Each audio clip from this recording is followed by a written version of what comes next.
My name's Deborah Petty. I'm the town administrator. I hope you all signed in on your way in. If you want to give us your name and your address and contact information is most important.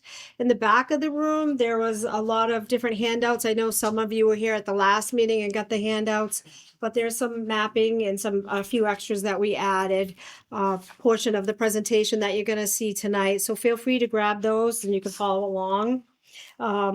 We're here tonight to discuss the train impacts. So I'm hopeful that we can create an action plan before we leave tonight, because I know we've had other meetings and we're trying to lead up to this point to get some resolution to the impacts that the train is having to you. The forum of the meeting is, we'll have introductions of the panel, and then we'll have a presentation, and then we're going to open it up to questions and answers. I'm going to ask you that if you'd like to come to make a statement or a question or answers, please come to the podium, which is over there. Please state your name and at least the town that you're from, either Sonnet or East Freetown, or I did open this up to Lakeville and Berkeley. So if you're from one of those towns, feel free to also tell us that. And again, make sure your information is on the check-in so that we can have contact information for you. Let's go over some ground rules here. I'm not going to limit time at the podium. I feel free to talk, but if it becomes too lengthy, too repetitious, I will then reel it in. There's a lot of you, and we want to appreciate everybody's time here tonight. Also, I'm going to ask for you all to be respectful of everybody. You know, we're lucky that we have the panel that we have, and we want to be respectful of them. We're not going to talk so much tonight. I want to stay away from ridership. And I know that's been a concern because we know sometimes the trains are running with few to no people on them. And I understand that that's a concern, but I think that's a concern bigger than our concern here tonight. We're trying to address the impacts to the individuals, residents in the town, and how do we go about that. So we can talk about that another time, or you can talk to other representatives, but tonight I want to stay away from the ridership thing. The goal tonight of this meeting is to walk away with an action plan so that when you leave here, you know what we're going to be working on. Whether it be the MBTA mitigation program that's been talked about reopening that, or whether it's a town-based mitigation plan that we talk about creating for those residents that don't fall within the MBTA mitigation plan. I want you to know that your representatives are here. They've sent people to represent them. We have Tyre Elite here for Carol Fiola. We have Steve Sylvia here for Michael Rodricks. And I think we might have Greg Dutra on the line for Representative Willett. Not yet. They'll be coming. The reps are all up in Boston in session. If they can make it here, they will be here. But you are represented here. So this is also tonight being recorded, and this meeting will be on YouTube. So they will watch it, and they have assured me that they are here to help you as well. So I've been in contact with them today, and they will watch this meeting, and they will follow up with me and with the panel if need be. So with that, I'm going to have everybody introduce themselves and tell their role of why they're here and why they're working towards for you. So I'm going to open up. I don't know, Carlos, if you want to start. Sure. Oh, first and foremost, thank you, Debbie. Great introduction and a great example of what we're trying to do here today. My name is Carlos Lopes. I'm your Freetown Selectman. And my role here is to make sure your voices are being heard on the Hill. And I want to thank our panel to be up here. At the end of the day, we're all in this together. Let's figure it out. All right. Good or bad, let's figure out a way forward and hopefully solve some of our complaints. Can't say all of them, but let's get something on the list of something that's been done. Make sense? All right. Thank you. I'm Jean Fox, and I've been involved with the South Coast Rail program for many, many years, through design, permitting, and then finally into construction, which began in 2019. I continue with the program in large part working with the noise team and just trying to field some of the concerns that come up when you introduce a new service to an area that's unaccustomed to it. And even if you introduce a new service that people are accustomed to, there are frequently questions or concerns that come up, and my role is to help try to get those addressed. And I know all the right people to help me. Janice Kearney, chief of environmental at the T, and now the noise program comes under our department. So we took it in-house post completion of the construction of the actual build out of the rail system. And now we have a consultant on to do noise assessments. And we are going back over each individual home that was both in the program, the ones that declined and the ones that didn't respond. And my goal tonight is to, if you didn't respond, I want you to respond. I want you to be in the program. So we're going back over each and all the homes that were originally set up to be in the program and hopefully get people to participate. Good evening, everyone. My name is Ryan Caholen. I'm the Chief Operating Officer for the MBTA. So I'm responsible for all the modes of transportation the MBTA operates: light rail, heavy rail, commuter rail, water, paratransit, bus operations, and then all the facilities that go into making those items actually move. And can't be thankful enough to your town leadership for inviting us in here tonight. We've had several conversations leading up to this meeting, so I'm happy to be here. And building on what's already been said, I can understand the sensitivity around introducing new service to a community that is used to a freight train going through at 10 miles an hour. We have heard, not just from this community, but from every community impacted in the South Coast Rail territory. And I think tonight we're able to answer to a lot of the similar themes that we hear. Janice talked about something as mundane as the noise mitigation program that previously was stood up. That was handled by the construction component of South Coast Rail, handled largely by a consultant. We've made the decision internal to the MBTA to bring that program in-house and brought Janice and just assigned her to working on this. Janice works for the MBTA. She's not a third-party consultant who is on to the next project afterwards. So I look forward to tonight's conversation. And really, we're all about working together to find paths forward, solutions, and we know we're not going to satisfy every concern out there, but it starts here. We've had some success with other communities that begin with conversations like this, so I look forward to seeing the same happen here. Okay, I think we have a presentation that we're gonna put up. Luann, you have that, right?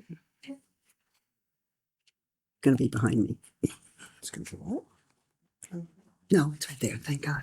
You have, there's copies of the beginning portion of this presentation in the back corner. If you didn't grab one, if you want to, sometimes it's easier to follow along with the printed out sheets. Or if you can't see like me, well, it's too far away.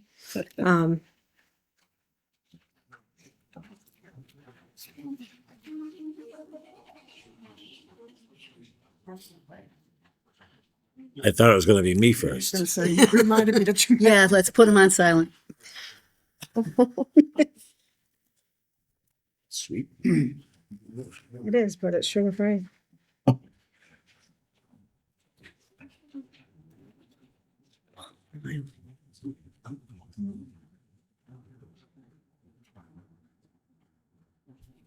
Oh, there it is.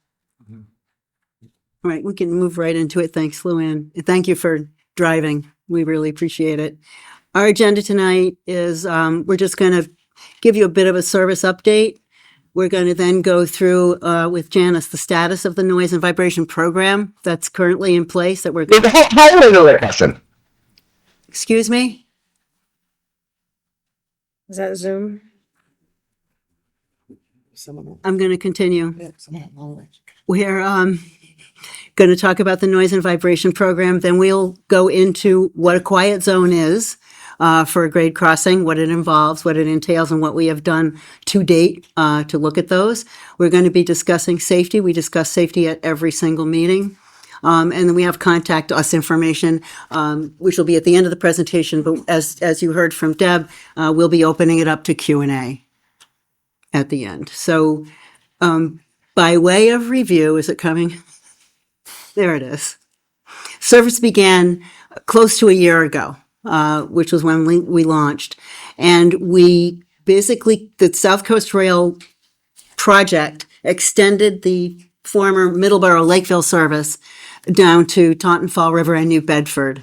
That whole southern triangle was common to whatever route we ever took, but on top of everything else, it served freight in the region. So our enhancements are helping another industry as well as serving the public in transportation.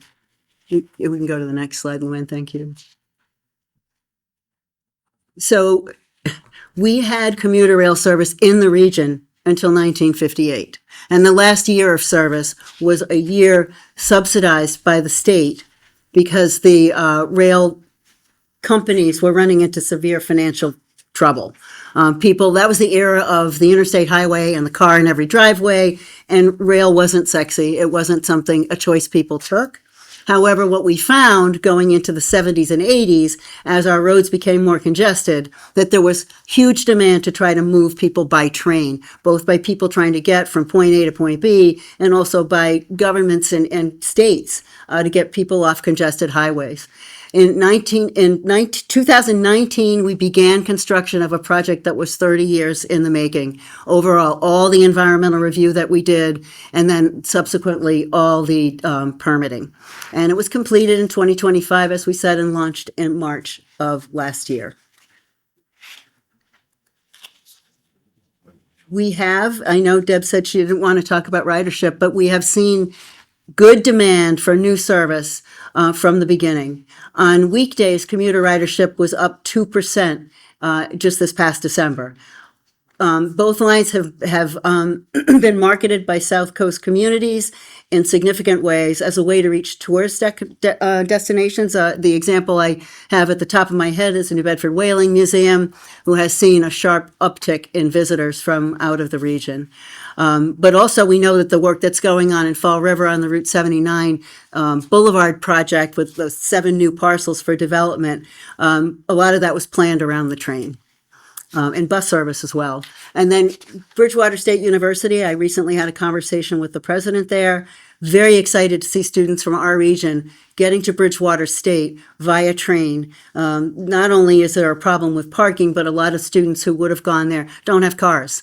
So the train has been super helpful for them, and he anticipates that he'll see increasing enrollment coming from our region. And I know anecdotally that I went over all these years with so many people saying, I wish my kid could go to Bridgewater State, but he can't because we can't get there. So this gives them an option. And now I'm going to turn the presentation over to Janice Kearney to talk about the status of the noise mitigation program. So, next slide. So the noise mitigation program, as Ryan mentioned, is now internal to the T. So during construction, it was an outside contractor. Now it's managed internally by the MBTA. My goal tonight is if you live in Freetown or any of the other towns and you have not heard from us, I want your address. I want to know so I can know what your issue is and we can get into it and figure out what you qualify for. Thank you. Okay. Eligibility criteria is going to be the same as prior, that the original that was set up for the program. We're going to be notifying all homeowners by mail. Certified letter overnight. Yes. So we have to track that. We encourage you to respond within 90 days so that we can get going on your property. That's the goal, is to get you some sound mitigation. Again, the sound insulation treatments that are available are installing acoustic rated materials, windows, doors, storm windows, storm doors, air conditioning systems, visual screening, and solid fencing. Again, we're also trying to hopefully be more accommodating and scheduling the visits, because I know previously that was not something that was easily done, and we're trying to make it so that whatever time of day works for you, we will be there to have it done. Next slide. Oh, that's it. 2 things I wanted to bring out was it's no longer necessary it's not a reimbursable program. So if you qualify and you have windows, the MBTA can now cut the check directly to you and the contractor. So there's no more down payment or having to get a reimbursement or wait for that. That's hopefully a significant thing, because we heard that that was an issue, and that we corrected that, and then also in multiple languages. So those are the. So the presentation says that it's open to people who didn't participate or didn't respond or didn't decline to participate. What about people who did participate who are still impacted? I want to know what the issue is. Yeah. It's still open to you. I want to know what it is and how much what the issue is at your property. So where's the prerequisite for? I'm gonna ask, can you hold your questions Yeah, until we please. finish the presentation? I'm sorry, and then you can certainly ask your questions. And before we talk about quiet zones and grade crossings and train horns, just to build on what I said earlier, and I hope what you've heard, this is based on feedback that we've received, not just anecdotally from the Freetown community. We've heard these themes about the previous mitigation program across the entire South Coast territory, and it was important for us to break away from, well, that period has passed, because we're all human. I think we can all acknowledge that things could have been done differently, could have been done better, and I think that's why it was important to us and our general manager to really look at how can we reopen the books on noise mitigation, because what may have made sense, not to pick on consultants, but what might have made sense to a consultant who doesn't live here, who isn't here to partner with the community for the long term, we look at things a little differently. So. Appreciate the dialogue on, particularly what maybe didn't work or what needs more of. So look forward to hearing that. I'm going to talk about grade crossings and train horns and quiet zones, and it's just important to get out there. The MBTA or any railroad, we don't dictate what's required. We're required to follow the federal regulation about blowing the horn, a specific sequence, a specific distance away, in a specific pattern. The regulation doesn't take into consideration times of day, number of people on the train. We have to operate in compliance with the federal regulation. Horn rules have been around since the 60s. We have to comply with them. We have heard, along the lines of feedback, anecdotal feedback, about inconsistencies in train horns, or the engineer blew the horn really loud or really early. We heard that, and so we actually sent out folks from our safety operations group. They focused just on railroad operations. They sampled 60 different trains between 4:30 a.m. and 10 p.m. It was across a whole week, just to look for inconsistencies. And they weren't out in a vest trying to be visible. They were just sitting in cars parked everywhere and just made notes of what they heard, what they saw. They captured the speed range anywhere from 40 up to the maximum speed, which is 79 miles an hour. And what we found was that prescribed horn sequence, that two longs, a short and a long, for not more than 20 seconds before a public crossing, they were all within that parameter. Some of them were actually less than. Judy. Believe that. Excuse me, everyone, I apologize for my tardiness. Sat there all day, all night, from one intersection to the other. That's full of crap right there. I have a sample if you'd like to hear it, I got a sample in my pocket too. because that's Okay, let's finish the presentation, and then we'll certainly entertain some of those conversations. And Judy Barrazo just walked in, so she's from the I do federal. apologize for being so late for the meeting. Unfortunately, I was coming from the North Shore and the train, right? and I didn't, You should have taken the train. I could say something, but I don't want to incite a riot.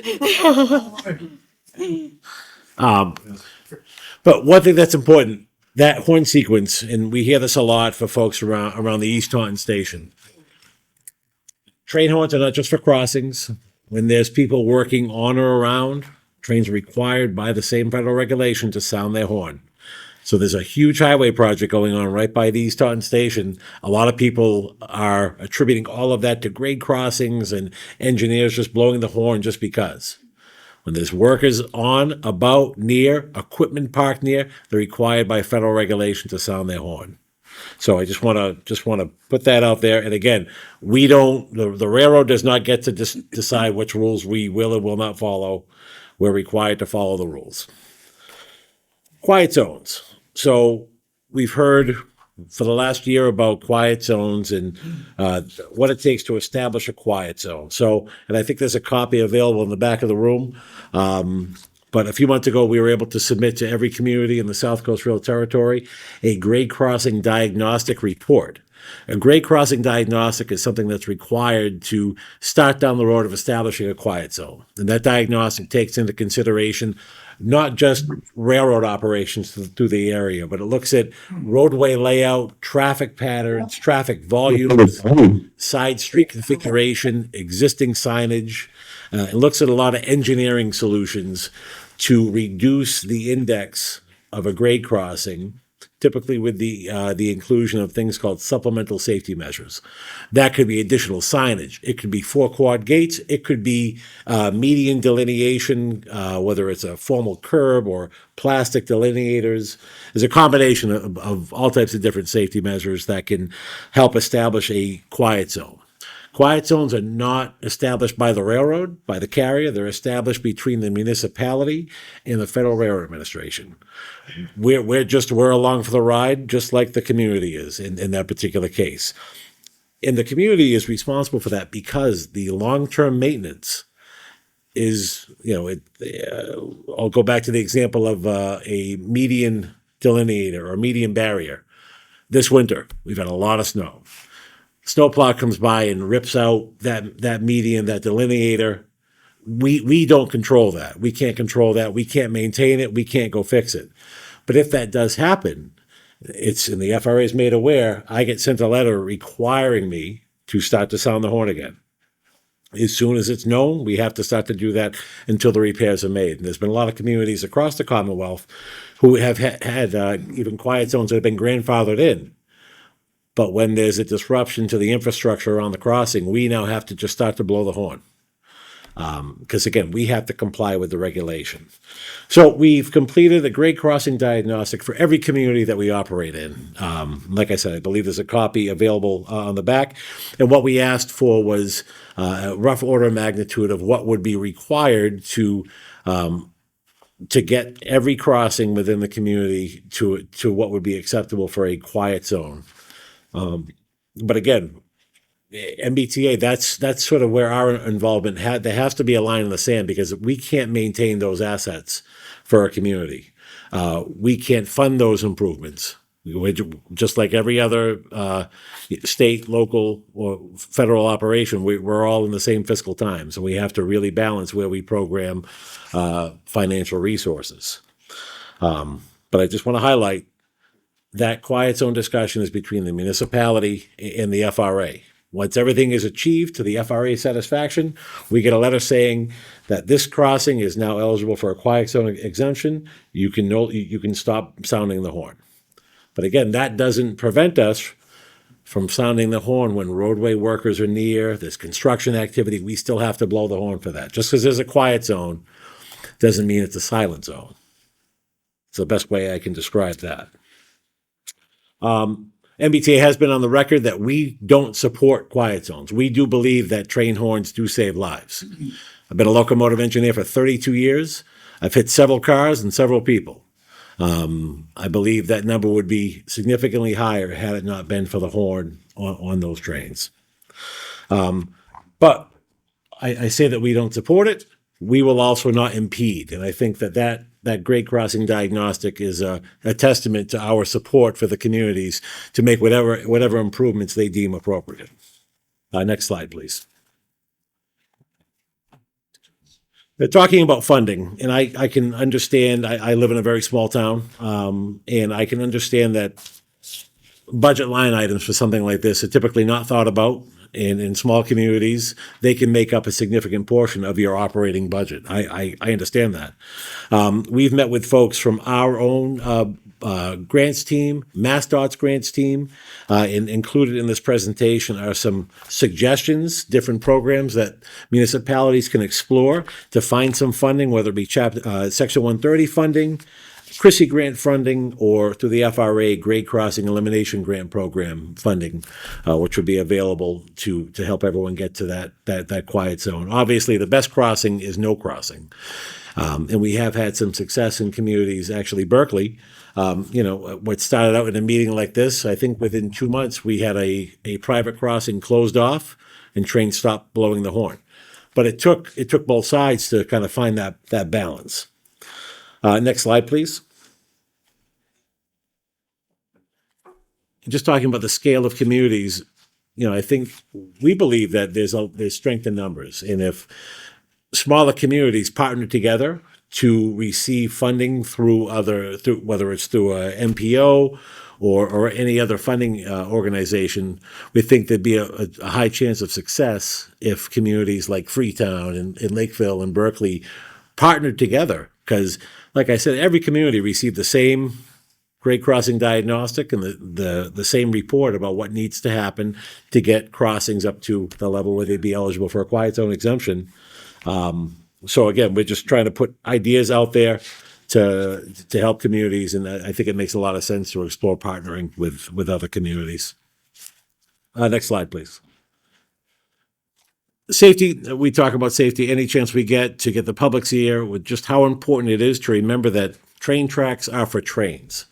I say that knowing that for years, the train tracks through Freetown, Lakeville, Fall River, New Bedford, it was sort of a recreational use. People got to walk their dogs, ride their dirt bikes. As I mentioned earlier, trains operate up to 79 miles an hour on this same track. And it's just important that people understand that train tracks are for trains. We developed the Safety First program as rollout of South Coast Rail, which provides video series, all types of publications, brochures, with the opportunity to have people actually come in from the MBTA to talk to civic groups, school groups, community groups about the hazards of trespassing on railroad property and how to interact safely around the railroad. I think there's a video attached. I don't know if I think should we it's at play that the through? end, right? Yeah, we Yeah. thought we'd run it at the end. Perfect. Next slide, please. Any chance we get, we talk about Operation Lifesaver, which is a program that's been around for, I want to say, how long now? Yeah, 24 Yeah, years? 25 years. Which focuses on the 3 E's of potential dangers within the railroad environment: education, engineering, and enforcement. We do our best to educate people of the risks of trespassing on railroad property. We do our best to engineer out those risks, whether it's through fencing, a grade separation, and then enforcement is always that worst case because trespassing on railroad property is a crime. We work closely with Operation Lifesaver to build out, publish, and make available all types of publications that are age appropriate. If we are going to give an Operation Lifesaver presentation to an elementary school, we come equipped with the crayons and the coloring books versus a presentation that would be made, say, towards a residential home, a retirement home, whatever might be near the tracks. But it's all tailored to the audience. One thing that we focused a lot on is school bus driver training.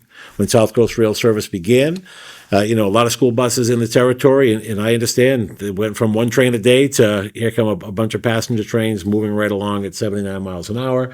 So we spent an awful lot of time working with school bus contractors and school districts across the South Coast Rail territory to make sure that we're available for any training, resources, whatever the case may be. Just recently, actually, Gene Fox was made the Operation Lifesaver statewide coordinator for Massachusetts. So luckily, we have some inside track there, and look forward to seeing you at the next meeting. Congratulations. Thank you. And lastly, before we move on to questions, last thing we want to talk about safety is the emergency notification signage, or ENS signage. Every railroad crossing everywhere in the United States has a blue sign like the one pictured affixed to it. That is a sign to call if your vehicle becomes disabled on the crossing.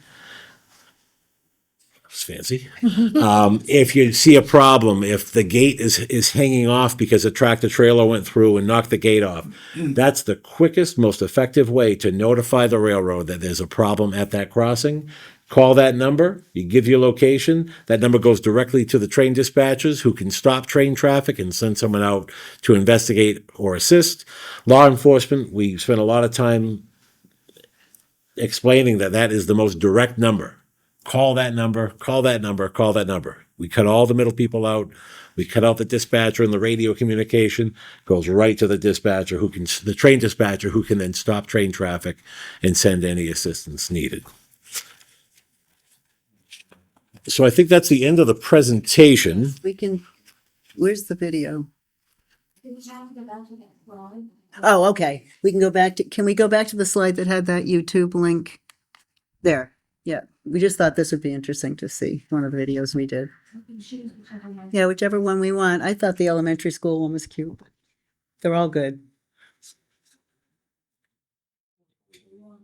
How about the second one down, train safety? Yeah, that one.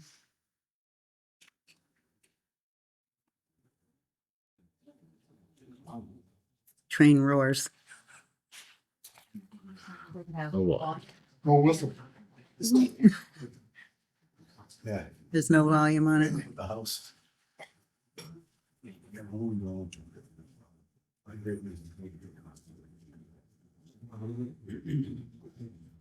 That'd be the full years.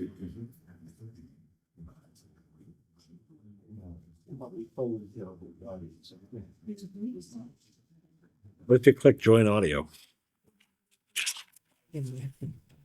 Yeah, all the ones you join. I think it's usually on there. Oh, join audio. It's that left-hand corner. Any of those videos with noise? Notifications or? Yes. Yeah. We're all set. No, we'll go with that. Take that video. When you- There you go. One more click.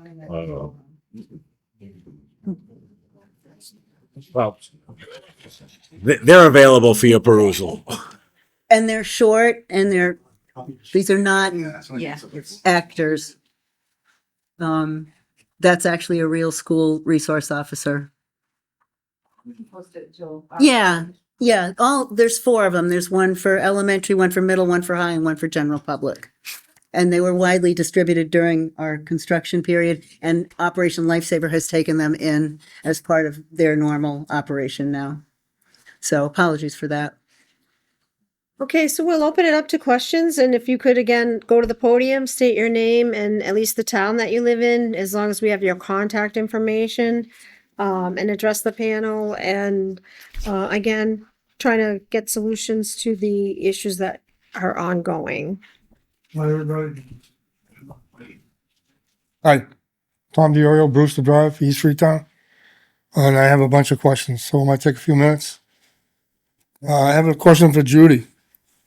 Yes. Every crossing gate in our town, with the exception of one, covers half the road. Does the Federal Railroad Administration require or have any regulations that require the gate itself to cover the entire road? Well, are you saying, is it a one-way street or is it a two-way street? It's a main street, actually, heavy trucks on it, a lot. Okay. And the road is 20 feet wide. And so does it come to the center point or does it come only It halfway comes across the 2 feet across the center line. 2 feet across the center line? So Common sense would dictate that if you have one long gate or a 20-foot gate instead of a 12-foot gate, it gives you a better grounds to apply for a quiet zone, don't you think? well, usually we go with a 4 quad gate system because a long gate sometimes doesn't hold up well with the wind resistance. It interferes with power lines, things like that. It really has to be looked at because it's not so much when the gate is down, it's when the gate is up. And sometimes they need a pogo stick put on them just so that they have that extra support because they bounce and you don't want them to crack and then they're no longer useful. So it really just depends on the circumstance and the location. As far as going all the way across the street, we don't. Usually it's intended to cover the lane of travel of the oncoming traffic.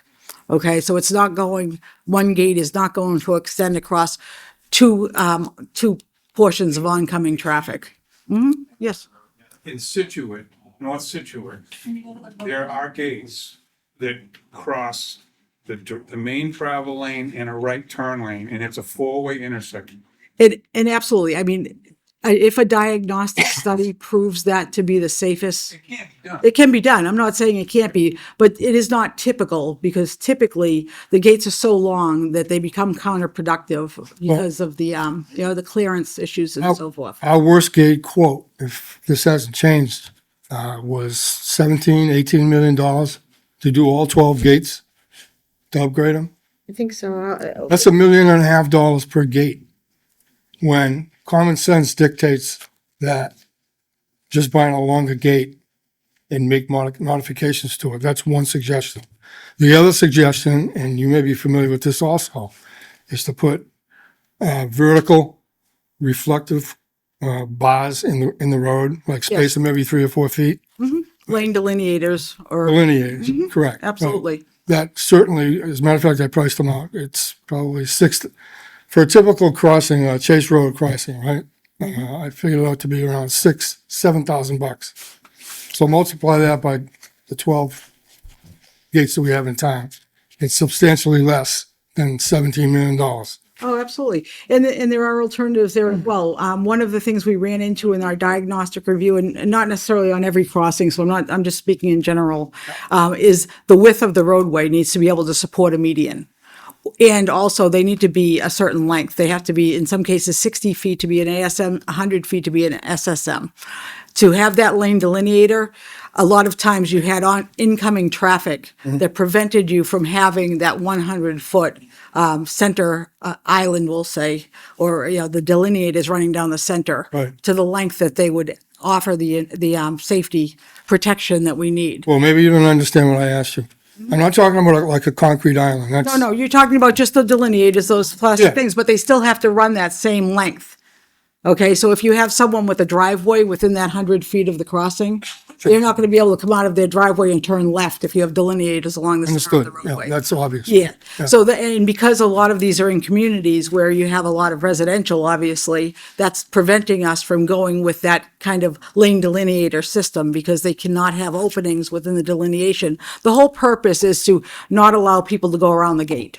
That's the whole purpose, right? So if there's openings that'll allow a car through, then you're opening it up to allow people to use that to go around a gate when it's down. And that's where the safety concern comes from. But if you put those delineators back from the tracks or back from the line, 20 feet, 25 feet, they're only $50 a piece. Oh, sure. So you put them on both sides,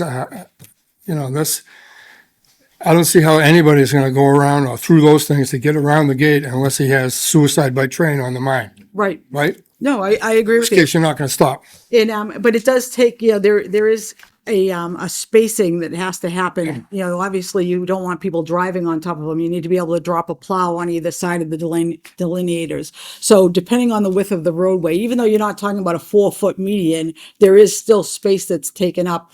Not just the width of a yellow line or a white line in the roadway. So, But it is doable, though, right? oh, sure, it's definitely something that can be looked at and Certainly a lot cheaper than 17 million bucks. Absolutely. And when we came out and did the diagnostic reviews, we were looking at all of those alternatives.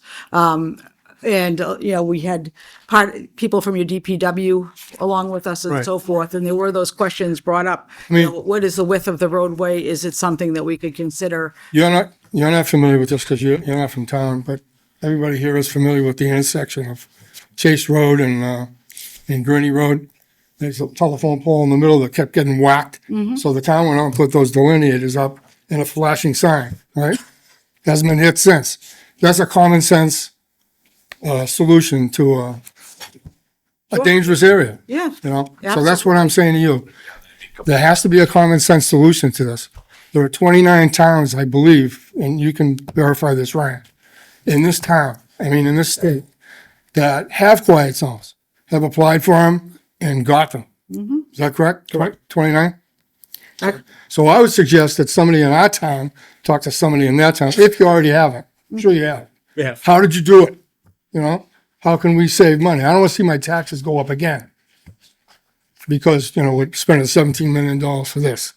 However, there's a definite need to reduce the train horns, to eliminate them if possible. The people who sit right next to the track, I don't think any kind of mitigation is going to help those people. It's like throwing pebbles against an Abrams tank, You just can't do it. Unfortunately, Yeah, you're right. I feel bad for them. But people who live anywhere in town with 12 crossings, everybody hears the whistles. It's just a matter of the intensity of it. So, I think just to speak to the suggestion of one big gate covering both lanes. So And the report is based on like best engineering practices, right?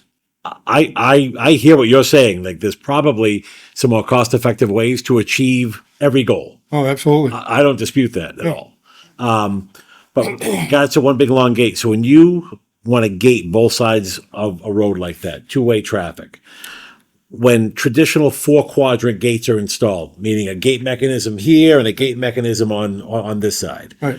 those are configured so that if there's a car stopped blocking the tracks for whatever reason, someone didn't stop soon enough, they got nervous, they rolled onto the tracks. Well, now there's a gate in front of them. People panic. People will not just drive through the gate. We install what's called loop detectors. Yep. So when there's a car fouling the tracks, that exit gate will now open up. Okay. That same scenario, if we had one big gate blocking, right, and it was blocking both lanes, if that gate had to open up to release that lane, Yeah. it's going to open the other lane too. Well, that's an interesting point you make. I always wondered if those gates, if can somebody drive through those gates? Are those, Yeah. they're made to be collapsed, right? Right. Yep. Yeah. There's shear pins in them. Our newer installations, you can see there's big springs. I mean, they're made to Right.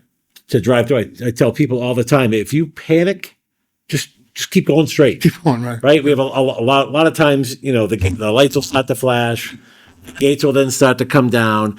People panic and they'll stop just on the other side of the gate, Yeah. or the gate will be on their trunk or on their roof. If you just keep going at that point, Sure. it's way less risky. Yeah. Just keep going. Anybody else? I want to mention something about the quiet zones, just so we're all clear. This study's been available. It's up online. There's copies here. I've given copies in the past.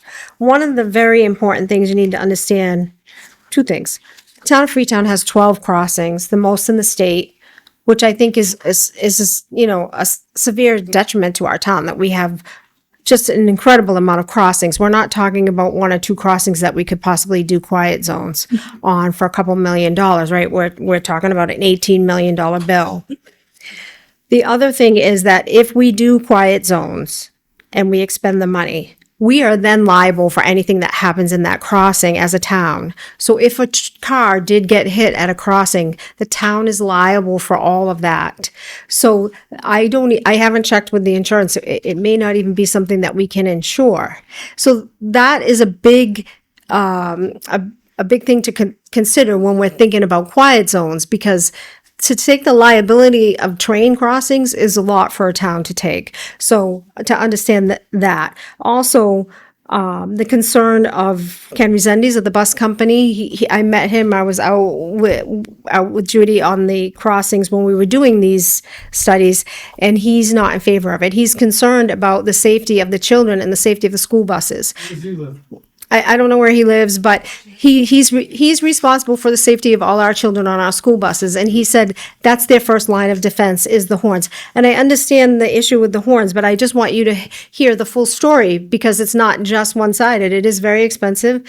Number one, it's cost prohibitive for the town with 12 crossings. Number two, the liability issue is just open-ended, and that's for me, as a town administrator, my concern for the town is that, right? Is that we don't know what that liability could or could not be. And You have to look at the record in But- the state as to how many incidents there have been to determine what that risk is. well, it is in the records every 3 hours, there's an accident with a train. Well, I mean, but is one is too many, right? One is too many. But anyways, let me just finish my point. The point is that quiet zones are not one and done. If we spend the money and we do the quiet zones, we have to continue to do reporting every 3 years. And so it's a continuous cost for the town to keep up with quiet zones. So my approach has been that I don't know that quiet zones is necessarily the best approach for the town of Freetown. And one of the things that we did do, we took the time for the last meeting that you all came out, most of you came out in December, is we took all of the names and addresses and we plotted them on a map. And in doing so, I was trying to see if there was a particular cluster that, hey, this one is more detrimental to another one, and maybe we focus on that crossing. But that's not what happened. We have complaints on almost every crossing, right? So I can't even tell you that, oh yeah, we really saw a lot of complaints on Chase Road or Chipaway or Brayley. We have complaints on every crossing, and it's got to do with the horn noise. So I would like to find a way to try to mitigate the horn noise for you. That's sort of the way I'm leaning. But I mean, obviously, you know, this is democracy, but I just want to explain the issues with quiet zones and not only is it cost prohibitive, but the liability issue that falls on the town is scary as well. Can I speak to that, your point? Can't we apply for a hot quiet zone? Like no whistles at night when the school buses are not an issue? I think there are different, I think there definitely are different things that you can do with that, yes. Common sense, right? I can speak to that very briefly, but yes, you can apply for a partial quiet zone where the horns are not blown during certain hours. As far as the qualification and the safety standards that are required, it's the same whether you go for a 24-hour or a partial quiet zone. Yeah, I don't dispute So it's that. not saving any money or anything to have a partial quiet zone. The same improvements need to be made at the crossings Well- to meet the standard.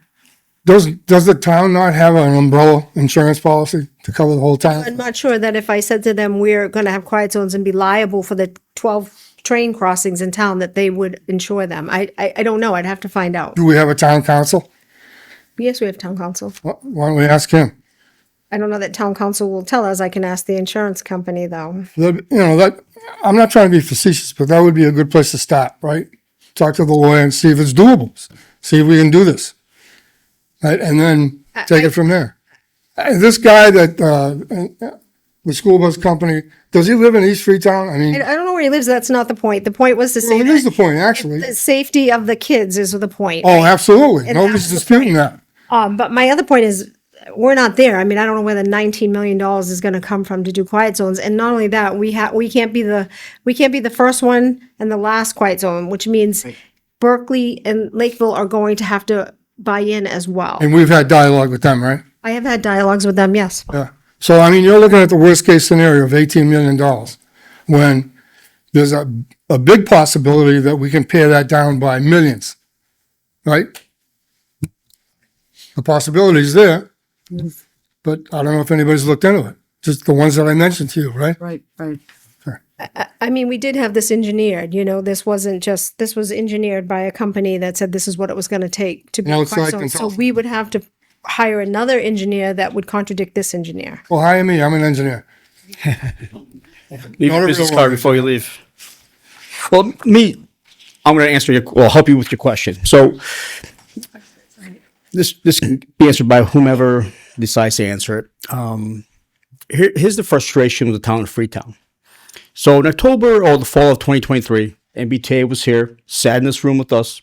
We asked these questions about quiet zones. We asked about 12 crossings across town. And we were told by the MBTA that we were getting the state-of-the-art, top dollar, best railroad crossings in the country. And then we get close to $19 million mitigation for the same exact crossings that we just got, that we love. Right? So the frustration is your engineers came out, installed all this fencing, installed all these railroads crossings, and it did all this engineering and studies.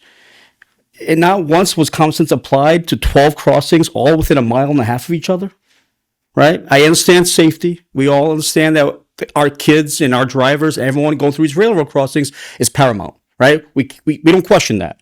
Heck, we could even say yes to the train horns if they're done correctly. And I'll get to that in a minute.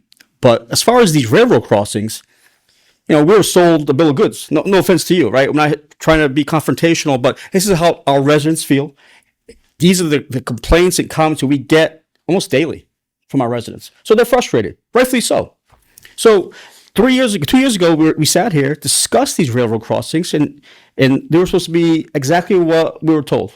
Safety and make sure that everyone's crossing correctly, but also small town living, right? The quality of life, quality of living was discussed in length at that meeting. Here we are, hundreds of complaints later. I'm sure not just from us, I'm sure you get thousands a day, right? And that must be frustrating for you folks because it's certainly frustrating for us. So the question is, you know, close to $19 million in essentially repairs, rip it all out, put new stuff in.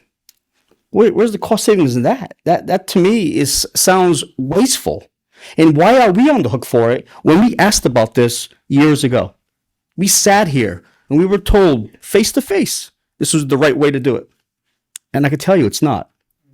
All right. So I'm not expecting an answer. I know it's tough. I know it's tough for all sides, from the residents' point of view and from the company's point of view, right? In the state. We understand why their trains are needed and what required. But again, 12 crossings in one town. Show me any other town in any other state, let alone Massachusetts, that has 12 crossings. Yeah, I'd be probably hard pressed. I looked for it. I Googled it, and I even used DuckDuckGo. I used every search engine possible to get different results, and I couldn't find any as comprehensive as ours. So they're upset, rightfully so, and I'm upset for them. So as we sit here today, we want real solutions, right? We don't want just talk. We want a way forward. And if it's spending $19 million, I'll tell you right now, we can't afford it. Like, even if we raise your taxes at the max 2.5%, it will take a long time to make that money. All right. It's just to pay for it as well. I'm just being honest with you. Right. Because trust me, I've looked at it. I've asked finance, I've asked Debbie, I've asked everybody that will listen, how much is it going to cost and how do we pay for it? Because your concerns, your complaints are valid. Right. And every time we get a complaint, and then I'll jump into the noise mitigation part or the train horn. Every time we get a complaint, mostly due to the train, we would submit it to our representatives. We submit it to the MBTA, and it seems like retaliatory measures were taken the following days. What I mean by that is we would complain about train noise, long train noises, and then during Christmas time, train conductors would play us jingle bells with their horns over and over again. Daily. So when you say on your report, that you guys had riderships and everything else, I believe you. I believe you did that. Did engineers know you're doing it? Whether or not they did or didn't matter. We listened to all sorts of different train noises in songs. Some of them are pretty good. I'll give it to the conductors. Some of them are very talented. But at 1 o'clock in the morning, when we're trying to sleep, not so much. So those are the frustrations us as a town have been living with, and us as the administration been handling and dealing with. So we want some solutions to that. And I know that we can't just change the safety regulations. We want people safe. We do. We don't want any accidents in town. We've already had a death from our rails years ago. We don't want another one in Freetown. All right. So that being said, there's got to be some common sense put into that, right? If you're saying that the sequence and pattern is a federal regulation, then I expect the sequence and pattern to be followed to the T. If not, I'm done calling Keolis. I'm done calling our representatives. I'm sure I'll still CC you guys. But is there a IG Inspector General that I can call instead? Because if they're violating federal law, then let's hold them accountable for it. Because we need to sleep. Having trains go by at 1 o'clock in the morning, then again at 4:30, 5 o'clock is unacceptable is a kind word, yes. But it's accurate. But it's very accurate. So if it's one thing, conducting noise, right? Too long, one short. It's another thing, extending that. But then you look at common sense. You go into Freetown, there's 11 crossings, one's private, right? So there's 12 altogether. By the time they hit the second, third, fourth crossing at 70, 80 miles an hour, math wins. By the time they continue to blow those horns, they're situated at the train station. So where's the common sense involved? Once you come in 20 seconds before the first railing near Berkeley, and then by the time you get to the train station, we're hearing what seems like hundreds of noises. By the time they blow all those horns, they're all compressed together because of the topography of the town. Because you've built in the middle of a hill, the bottom of each hill, right? So let's get that out of the way, right? So sound travels. Again, Freetown is looking for some common sense solutions, right? We're not trying to reinvent the wheel. We're not trying to tear down the world. We're just trying to sleep and get up fresh and ready for work the next day. That's all we want. Not to mention our kids getting up cranky and everything else. So it's not just impacting the commute. It's impacting our day-to-day lives because everyone's miserable. The quality of life has gone down in that aspect. So how do we fix that? That's my question. How do we fix that? So if I could respond to one part of that, and like I mentioned, 32 years I've been a locomotive engineer. The horn is directly above my head as an engineer. I've always been of the school, like less is more, right? Because every time I blow the horn, I have to hear it too. You got hearing aids, hearing protection on. Yeah. I've been in the engines. I don't. Don't tell my bosses. That's funny. But I have no tolerance for, and I just recently was forwarded a clip, and I'm not too sure when it was from, but of unnecessary train noise. So I can understand the frustration if you submit that into like a customer service line, a generic inbox. It gets caught in this world of, press 1 to speak to, press 2 to speak to. I saw on the back table, there's a list of contacts. My email is on there. When you hear something like that, right? And I don't even need you to make a recording. Just tell me when, what time, what crossing. Use that email address. Every night after 10 p.m. Email me when. Don't you have the mechanism to monitor that at the T? I operate 700 trains a day on commuter rail and another 2,200. I thought it said in one of your handouts that you had the ability to monitor each train. I do, but I don't have the time to sit and look at every train's download. Yeah. So if you tell me when, I can look that up like that. Let me share some of my morning routine. Okay, I get up at about 3:30, 4 o'clock in the morning. So do we. So, Wrong crowd, Ryan, wrong crowd. No, and I spend my first 15, 20 minutes looking at any email that came in between 10 p.m. when I go to bed and then, right? Because that's like my busy time. That's when I need to know wheels are going to be turning and we're going to move people. If I see an email from any of you that says at 1:30 at Chase Road, the locomotive engineer was blowing jingle bells. From my living room, I'm going to pull up the download from that train, that locomotive, and if the locomotive engineer was doing that, I think you said out of spite, retaliation, they will be held accountable Right. because I have no tolerance for that. How? I mean, it's a rules violation. In our world, when you don't follow the rules, it's 30 days on the street. You don't get paid. You go home. Without even grievance to deal with. They can grieve it all they want, but I have the evidence. We've been doing this a year now, and they've been doing it for a year, so it's like, we've been complaining for a year, and nothing's been done. Yeah, I mean, I can tell you, I mean, you have my contact information. I've seen, I don't know how long that's been in existence. There's 2 names on there. Email me and Mike Brooks, who is the chief railroad officer, who is directly responsible for the commuter rail operation. And I'm going to give you a third name, and I have business cards. And Hi, I'm Rick. hi, Rick. Nice to meet I you. just want to tell you, Yes. okay, that out of all of the complaints with train numbers and times and YouTube recordings that I have made, I'm at the Chase Road crossing, okay? I finally reached out, and my biggest grief is the irregularity, not so much the times, but the irregularity in the horns. And I will say, there was one time I filed a complaint that was a compliment. And I said, we had a train come through at 10 o'clock. It was short and sweet. I'm good. Okay. But then we have others coming through at 1:30 and 4:30 that don't let off. Okay. I got so frustrated that I reached out to the Federal Railroad Association, and Judy contacted me, and we've been going back and forth for months over the issues. Okay. I've traveled to Europe and I've been on France's train system and train systems in Sweden, and I have never in my life seen the bedlam that you guys are subjecting this town to. It is insane. I work in the industrial park in New Bedford.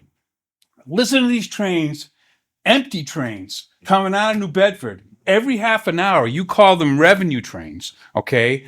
Then we have the repositioning trains. Those are the ones that don't show up, okay? And it's every 15 minutes, sometimes every 5 minutes. I heard when the switches were freezing, I heard 2 trains move through at 11:30 at night. I have a friend that lives at the Berkeley track. You want to talk about Berkeley? You close Cotley Street. That lady that lives on Cotley Street is still complaining about the horns. Nothing has been done in Berkeley. Nothing. And there's 4 tracks there. Okay? It's crazy. But all I'm asking for is a little consideration.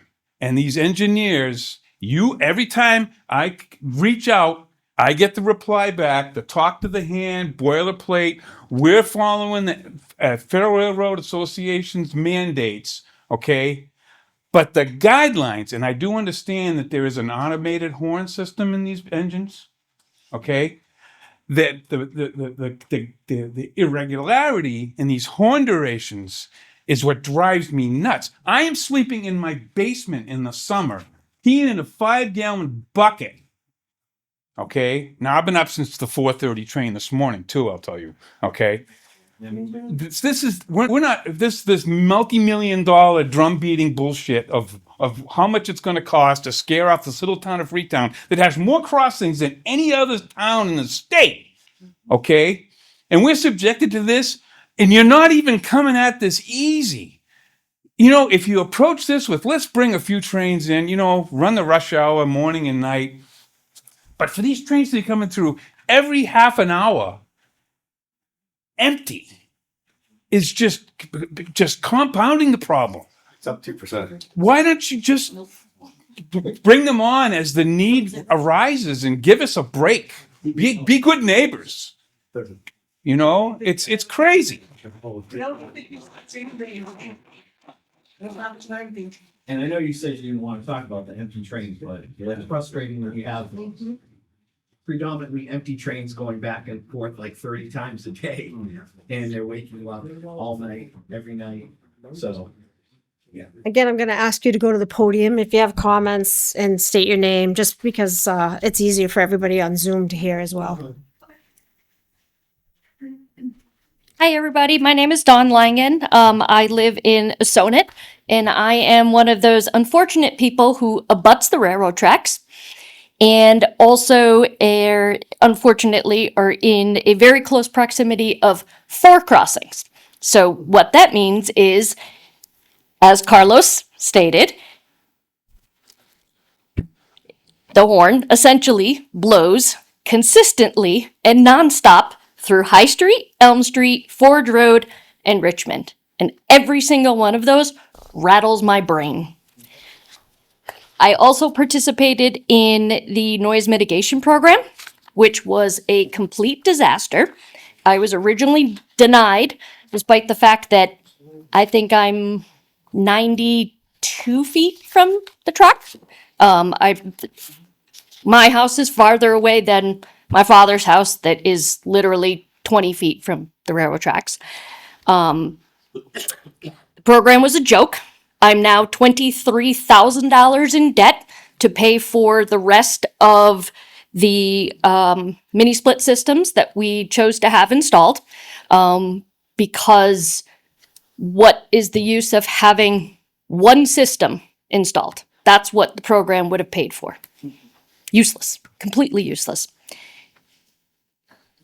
Also, with those systems installed, technology can be a great thing, but in this case, not so great, because those things are whisper quiet, which means it did absolutely nothing.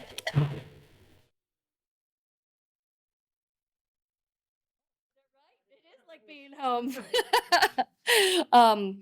So that program was useless. Somebody before talked about trees and those type of things. Well, that's kind of a joke considering you guys came in and ripped out every single tree that was there. And now we stare at this disgusting chain link fence all day long.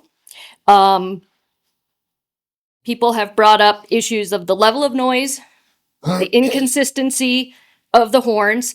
There is a conductor in the afternoon going to Fall River that apparently might know somebody either between Elm and High Street and gives a little extra hello super toots to them, which is really annoying. I work from home from both my corporate job and my fun job, which is I own a goat farm. My husband and I own a goat farm, which is right there, which is also another concern for me because of the air pollution. Not only the noise pollution, but the air pollution to me, my family, and my animals. That's an issue. Last meeting when we talked about quiet zones, we talked about the possibility of potentially having a new engineer company do a survey. do we know if that has been done or will be done? Because no offense to you guys individually, but to send one of your engineers to do a survey and then tell us $19 million kind of feels like some of it's not being entirely truthful. So we certainly like that. And yeah, I mean, something needs to be done. I think this gentleman said it really well, that, you know, you forced something on us that, first of all, we didn't want. And second of all, now we have to deal with it. And 30 times a day More than that. for nothing. True. If we're talking for both of the lines. For, And they said that they were gonna mimic Lakeville's schedule, for what? and I can't wrap my head around. I mean, I won't talk about my corporate life because that's completely separate from town. But you individuals, as corporate individuals, how can you justify the money that has been spent or wasted on this product that's, first of all, not even reliable? I mean, I very specifically remember you, Ryan, at the high school talking about all of these statistics about how these trains run on time and how they're going to have all this great access for people. Do you get the delay alerts? I do. There was about 18 of them today. Today! So not even a reliable product that's not even being used. And that's a big reason of why it's being used. A fraction of that money, I guarantee if you took out 3, 4, 5 of those trains, you'd have your 19 million right there. Just And think a about the fuel. happier people. Exactly. So I do appreciate that you guys make an effort to come down here and make an effort to listen to us, but we need to start seeing an effort into something actually happening. Because it's not. Thank you. Well, while you're up there, let's talk about this mitigation program, right? I have some questions on that. Well, one is if any of our residents participate in this program, may we get a list of who participated or who you send a letter out to? Yes. The reason being is this: we want to know best practices. We want to know how to help other residents out. What you may be doing next may help the next person, right? So thank you. If that's a yes, I'll take it. I'll hold you to it, Janice. All right, which is great. It's great information to have for everybody involved. As far as the program, earlier you said anybody, whether you participated in the past or are affected today, can be in this program. Correct, to a certain extent. Correct. Right. She mentioned 92 feet. Right. I've also heard that from other residents that I was off by a foot. I was off by a centimeter. I want to hear. All right. So I want to know the location because I want to go back and look at that. Happily. Yep. she mentioned that she put some of her own money into the mitigation programs. I've heard from residents saying, "Hey, Carlos, they're gonna put in new windows only on the side abutting the train." Okay. Yep. Well, aesthetics put aside, right? Having different types of windows, that's one thing. But then, like she mentioned, whisper quiet AC systems. They do their jobs well to keep you warm and cool, but not so much to keep the noise out. Someone like her that spent her own money in this program, is there a way to recoup some of that cash? Because you said earlier, direct check to the resident or to the vendor or to the contractor. Can that work backwards in time? Looking into that. Okay. Because you're not the first person to ask. Well, if there's anything I can do to help you with that, if you need a voice, if you need someone to push some of these folks on the hill, right? Let us know. We're here to work with you. All right. Why we're here tonight. Yeah, and that is why you're here tonight, folks. Like you said earlier, individually, it's not their fault, right? Not at any level. Well, some level, I'm sure there's some votes involved, but it's a whole different story. But they are here on their own time to make sure they're even if they're just listening, they're still listening, right? They can't unhear what you're telling them. So be honest with them, be respectful, and just keep it going. All right, folks. Yeah. So And one other thing, sorry, I have a lot of scribbling here going on.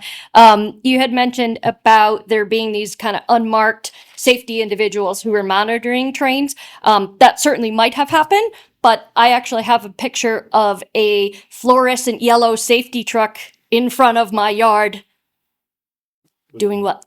Wasn't very inconspicuous, but so I don't know who or what track them and when, and things like that. But, So I'm not too sure what version of the presentation is available in the back of the room, but I think we actually published The dates and the dates and the times that we were out there doing what I referenced.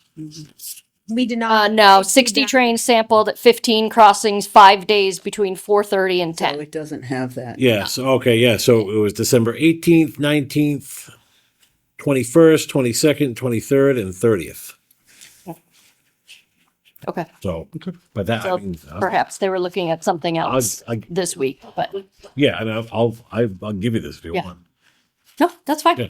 No, I wanted to just make a point that there was non-conspicuous Yeah, no, just- trucks but- out there. Understand with the operation of a railroad, Yeah. you know, particularly at a grade crossing. A grade crossing every 30 days has to be inspected. So there's always personnel around. Yeah. Always.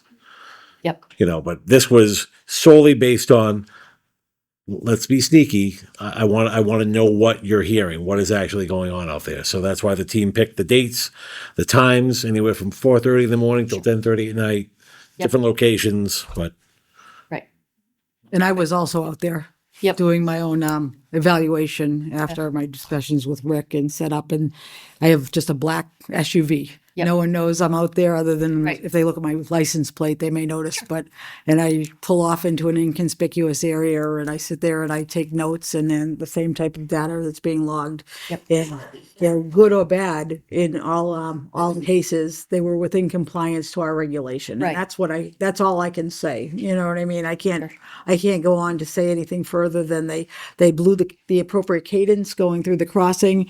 It started and stopped. I videotape it so I can get an exact timing on everything for my Right. report. Right. And I know probably everybody in here also has Yeah. videos of that Yeah. as well, And I don't, for sure. no. I'll check on the crossing. 75. We're gonna listen to the next Yeah. two Don't have that. attendees, and then we're gonna go over to Zoom because we have some people on Zoom that also have some questions.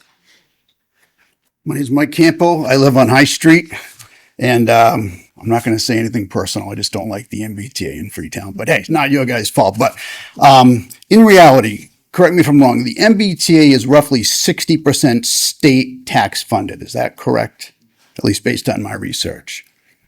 So you're telling me out of that 60%, you can't find that money to give us those gates? Give me a break. An act of good courtesy on your part to build a relationship with this town? You guys pay for the quiet zone. This thing is a money pit. I've been studying it for the last year. This thing is a black hole. This is the definition of a poor business plan. Whose idea this was, I have no idea. I really don't. But what I want to do is I actually want to stop it. And I think I found a way. I've been conducting an environmental study over Terry Brook Pond. That's a backup drinking water supply for Fall River. And yes, in 2019, you got the wetlands permit from the U.S. Army Corps of Engineers, but that permit did not take into consideration that was a backup drinking water supply. It didn't take into consideration the creosote that's injected into the railroad ties, all the storm drainage, and all the other emissions from that train. So what I'm doing is I'm going to do a private water study, and I've already involved the EPA, and I'm going to stop this train. Yeah. I'm going to stop it. Because you talk about impact, give me one positive impact. I would be more, if there was people I saw on that train from Freetown and they had to go to Boston to make a living, my mouth would be shut, even with the horn, because I would say to myself, you know what? For the greater good, if their career depends on that train, I'm okay with that. But I have never seen that train full. Ever. This is basically a money laundering scam. Don't be fooled. This is a joke. And I don't know who's responsible for it, but I'm going to fight it tooth and nail, whether it be the environment, everything legal. I'll hire my own team of attorneys. But when it's said and done, an act of good courtesy would be let the state out of that 60% that we pay for, cover those gates. We have lives. I work from home.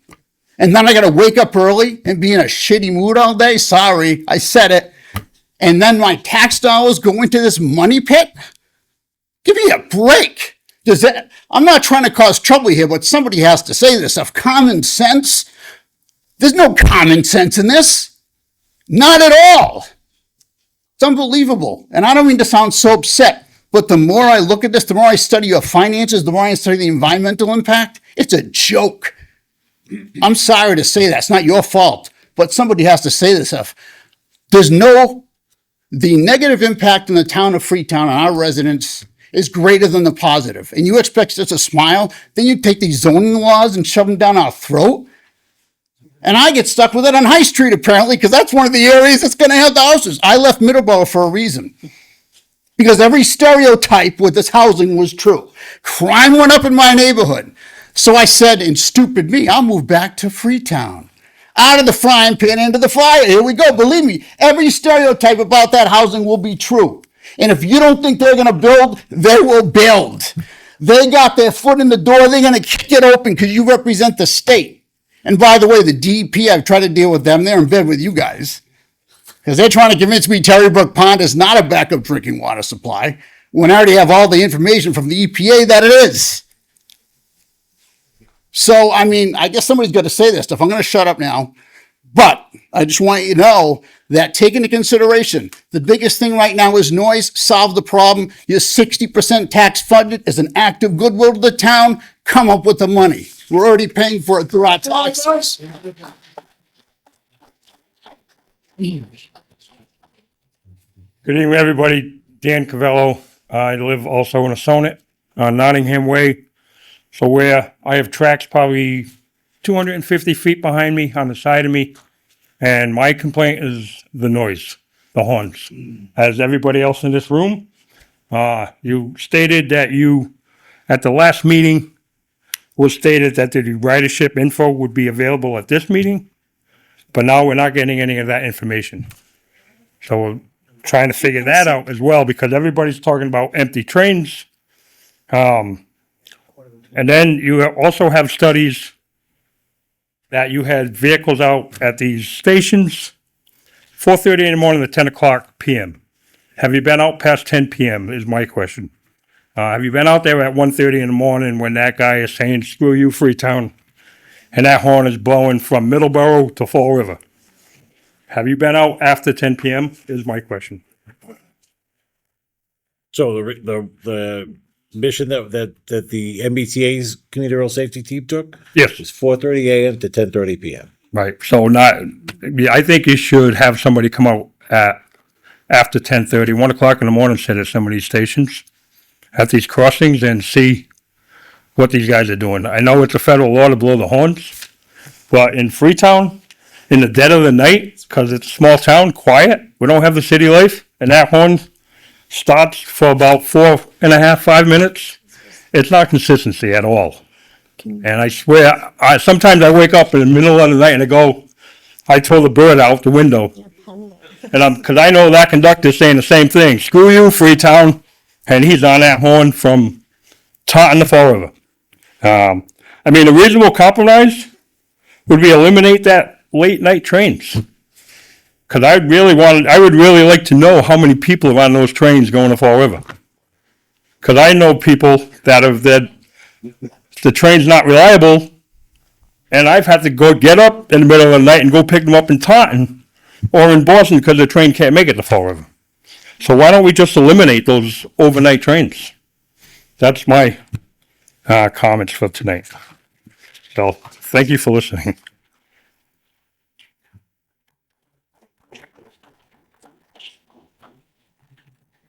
My name is Cheryl Montero, and I live in Taunton. They built the train station right behind my house. And when I say behind my house, I mean from me to you.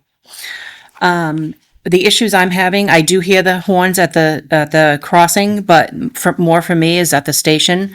The idling, the transfer is right there at the station. So one car is supposed to be there at a certain time. They're getting there like much earlier than they're scheduled for. And that means they're idling much longer than they're supposed to be idling. And then if the other train is late, it makes it idling more than a half an hour, much more. And this is 21 hours a day. So it's consistently idling. My house shakes. If you're in bed, the bed shakes. We can't sleep.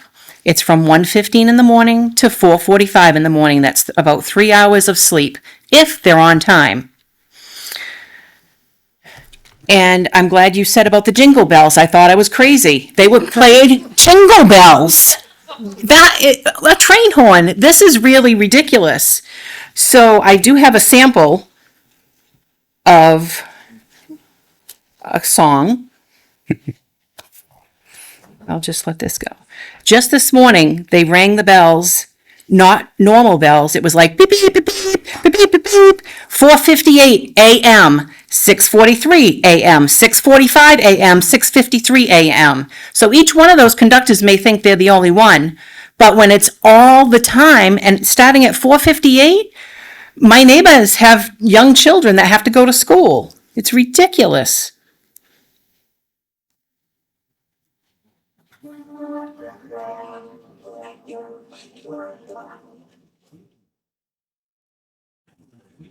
Were you able to hear that?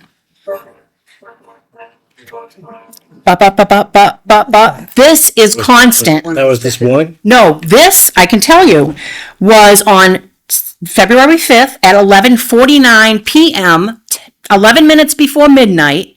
Train number 1945 going from South Station, I can't remember if it was New Bedford, or you can look at it, or at Fall River. That was that train. But this morning, it was 4:58, 6:43, like I said. The noise and vibration study, we received a letter stating that there was going to be a study on our property for 3 days. That was in December. I received a letter. I responded in December. I got an email in January on the 6th saying we'll be in touch. Still haven't heard when that's going to happen. Weather's delayed it. I apologize for that, but we had, actually Weaver's Cove was scheduled first and that was delayed because of weather, but Taunton is right after that. It's the- So- Well, why not send an email and let the people know we're waiting and we, Didn't realize that. I apologize. Oh, hasn't happened yet. We can let you know, but I don't even have it. I don't, because it's weather dependent and it's better to do it when there's no snow on the ground. We're trying to get the best time. that would make sense, but at least let people know. Mitigation, I was offered mitigation.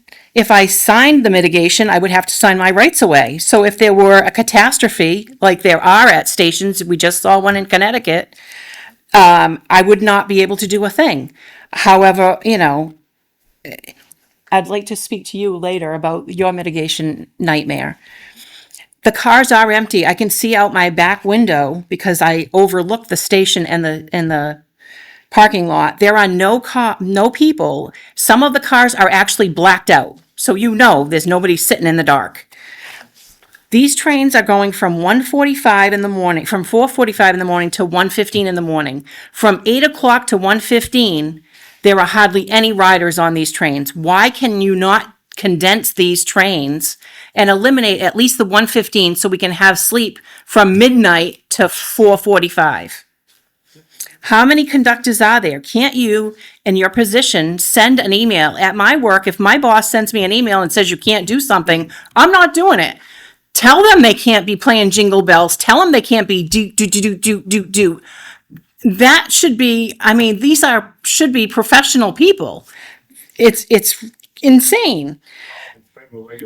There's no accountability. I have no timelines. Diesel fumes with 57 trains sitting behind my home every day. I have a well. I'm concerned. I'd like to know, what can be done about that. Jean, you've been to my house. You know the predicament we're in. When State Representative Carol Doherty was alive, you came to the house. Once she passed away, sadly, I haven't seen you. You haven't asked for me to come back. I've sent a message, and the response I got was I should have gone to the mitigation program. Well, we did talk about that many times with you and Paul. Yes. About the mitigation program, and your Yes. concern was that restrictive covenant, which we're Yes. looking at as well. Is that still the case? Yes, Well, but it's going to be different. we're reviewing that language. Yeah, it was That's very, Carolina review, so I can talk to you about that. So And lastly, Ryan, you said let you know and let Mike Rooks know, but I didn't see your information on here. Do you have a direct line, or how are we supposed to reach you? I think my email address is right on there. There's another sheet that has it too as well. I'll have to grab the other sheet. I didn't see it on this one. Which is first, So I- first initial last name at mbta.com. So I'm just looking like the rest of you. Oh, so because of the idling and the station is so long, we've asked you before if you can switch it so the engine is on the other side, but in the past you said you couldn't do that because the engine would be going into South Station. Correct. Okay. I asked if you could eliminate at least one train if people aren't on it. That would at least help have the idling a tiny bit further away. That hasn't happened. And then if that can't happen, can't the trains stop a little bit further so that they're not right behind the house? Is there any way to look into that?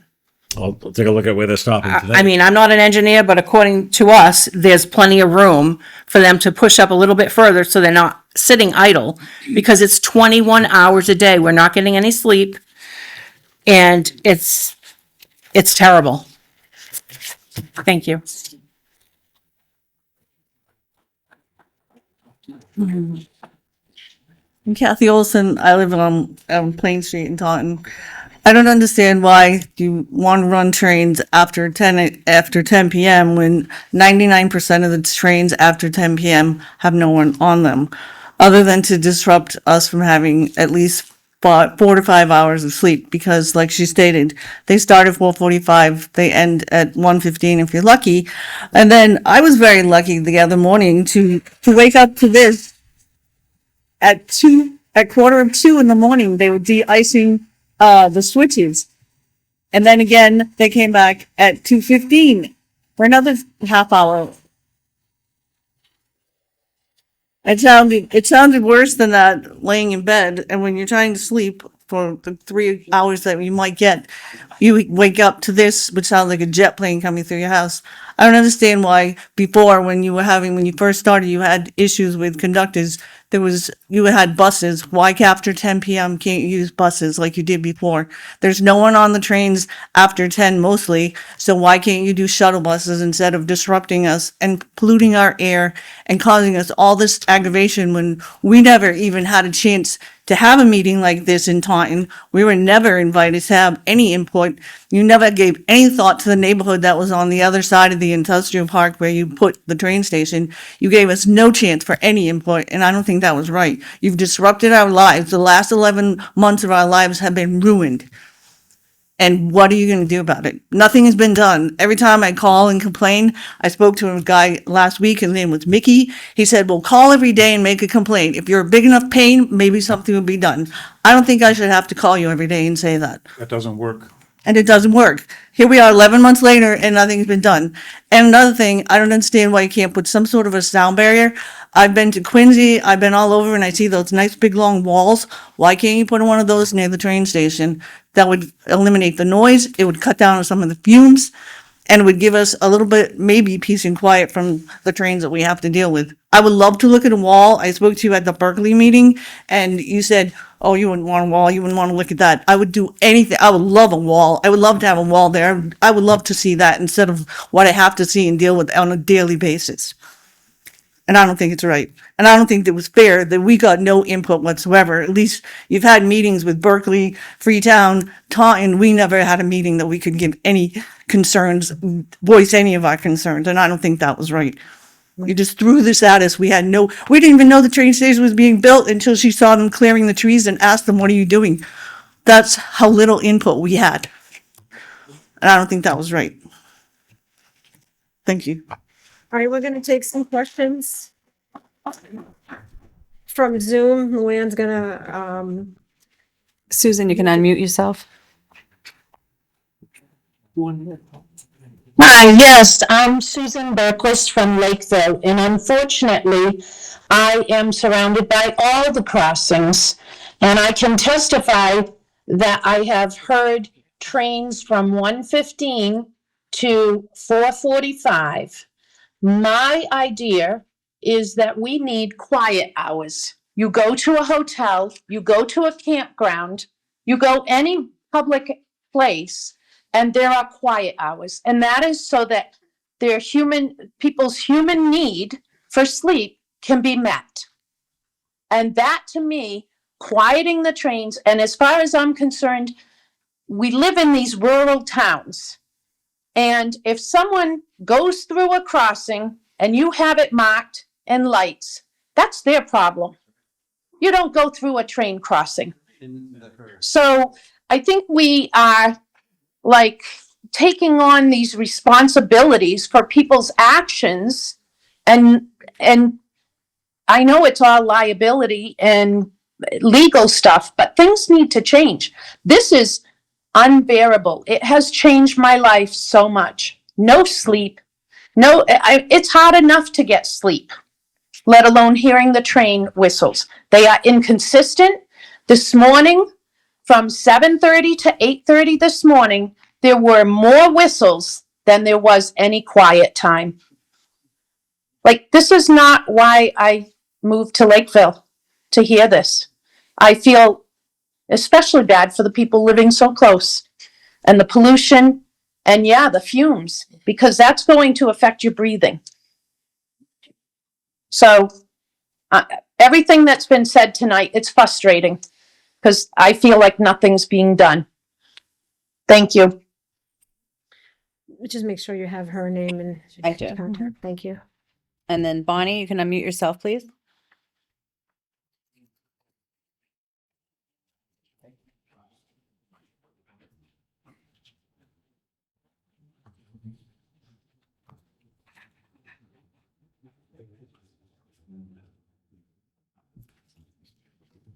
She's not unmuting herself. Bonnie, do you want to speak?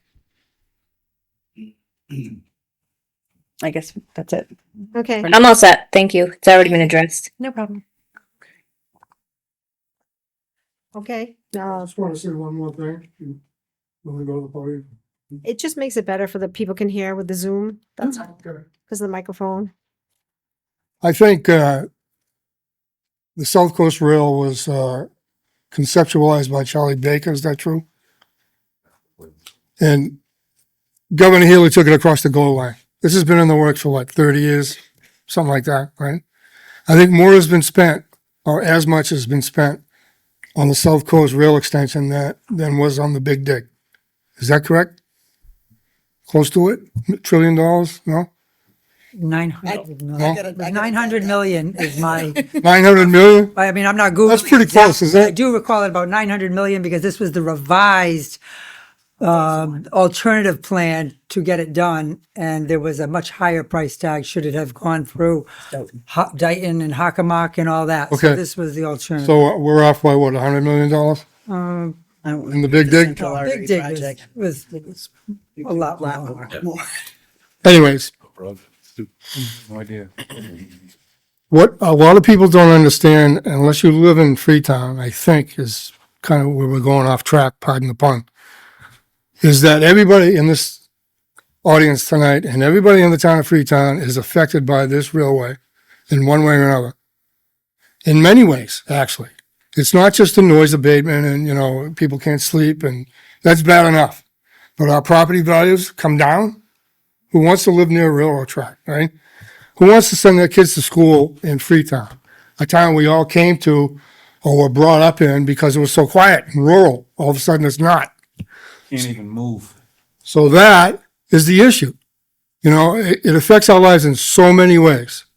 And I would like to know that the suggestions that we brought here tonight, the ones that I mentioned, the one to Judy about, the longer gates and all that, I would like to know, not just my suggestions, but everybody else, if they're going to be considered by this panel. And are you going to do something about it? Absolutely.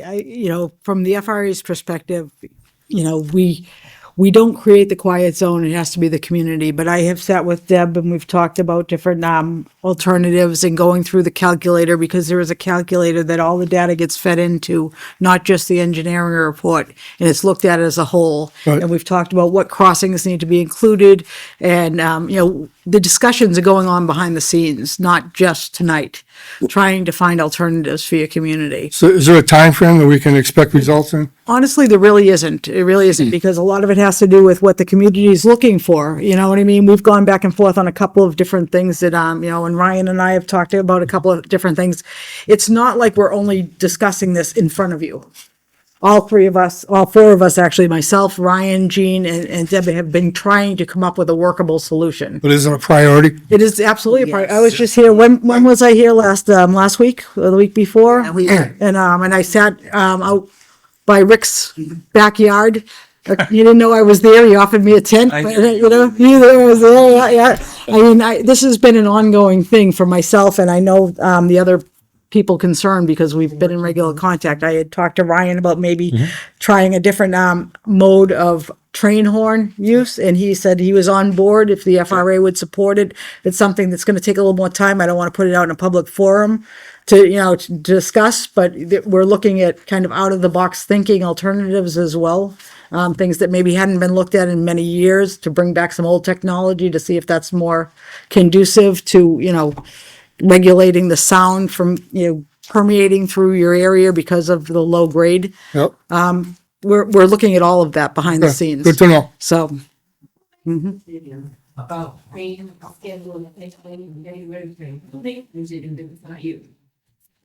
MBTA. gonna ask you to come to the podium if you Make got any scheduled talks. decisions. Oh, the NBTA does. I'll come up with a for my wife. Oh, Keolis is a contractor to the MBTA. My wife is asking, again, Sonnet, who makes those decisions to end those trains that are carrying no passengers, that's going back and forth from Boston to Fall River? Who makes the decisions to end those trains at 1 o'clock in the morning? The MBTA dictates what the schedule looks like. So how do we get that changed, I guess, with, people up on the hill? yeah. So can I interrupt for saying, I'm Carol Fiola, I'm a state rep. I represent, precinct 1, those of you from Asonet and Fall River, part of Fall River. We have been listening very, very much so for a while, hearing your complaints. Gene, all these people here know, how important this is. We've been about 11 months now. As soon as it started, not only here, but we have a layover station in Fall River that has frankly created issues that were not represented. You know, hearing some of your issues. I'm a resident as well as the state representative. I'm a resident and I know the issues at the layover station. You know, there were things, and I'm going to say it, misrepresented of what would be. Now, I'm going to jump around for just a second if you give me a couple of minutes. Some of those empty trains, and I don't know if they've mentioned it, what happened before I got here. I just got in from Boston. I didn't take the train. I was in traffic. But, you know, they're leaving less busy in the morning, picking up people all along the way. So you know, there's people coming back, jumped off, and less so toward the end. I'm understanding from the numbers, ridership is decent, it's good. There's a lot of factors with, you know, weather, COVID, whatever. Beginning of the rail, a lot of people are nervous, reluctant, whatever, to take the train. But they are. I have an aide here tonight, she just left. She takes that train 4 days a week to law school. But for the train, she wouldn't be in law school. So there are positives. I know people who go up there, but I'll put that aside for a minute. You have talked about noise. Rightfully so. You have talked about those crossings and, you know, quiet crossings. And I think, frankly, and again, somebody wants to eliminate it, but I think we've got some tangible issues that must be addressed. The crossings and the noise. I find it difficult. We had a big meeting at Morton. We have stimulated these type of meetings because of you. But there's no reason an engineer, you know, 1 minute I hear it's, you push a button, it's what it's supposed to be, then how is there a song? I don't get any of that still, and I have a little more leeway to meet with these people. But we need to focus on these issues, whether it's a working group, you know, that meets regularly instead of on, like, emergency, another call, that we need a working group with MBTA, absolutely Keolis, unequivocally, and, you know, certainly we can invite a representative representing the towns that these issues are coming from. We have to do that because I think there are solutions out there. We have the train. It's not going away tomorrow. It's not going away next year. I am sorry to tell you that, but I don't know that as an expert. I know it as reality, okay? So tonight it's noise, it's the crossings. Let's focus primarily on those things. Yes, we have environment. Listen, if we could have all electric trains, we should be like Europe. We're not, okay? We should have those kind of things. Those of you who've been to Europe and seen it, yeah, it's different. The other thing is public transportation. Talk about delays, because I was all worked up on all the delays. You see it all day, 15 minutes. This is public transportation.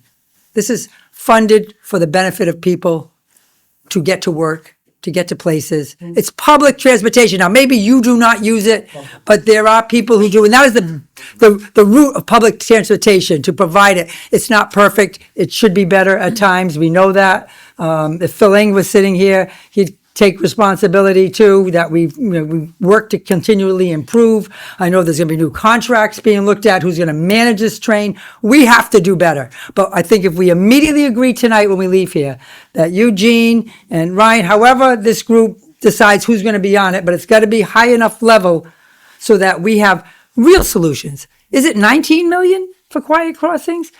Do you need quiet crossings? Can we make some alternative changes that maybe our safety type of the town signs off and says, we'll do X because other places do it? Just because we have these rigid, are they fully required or not?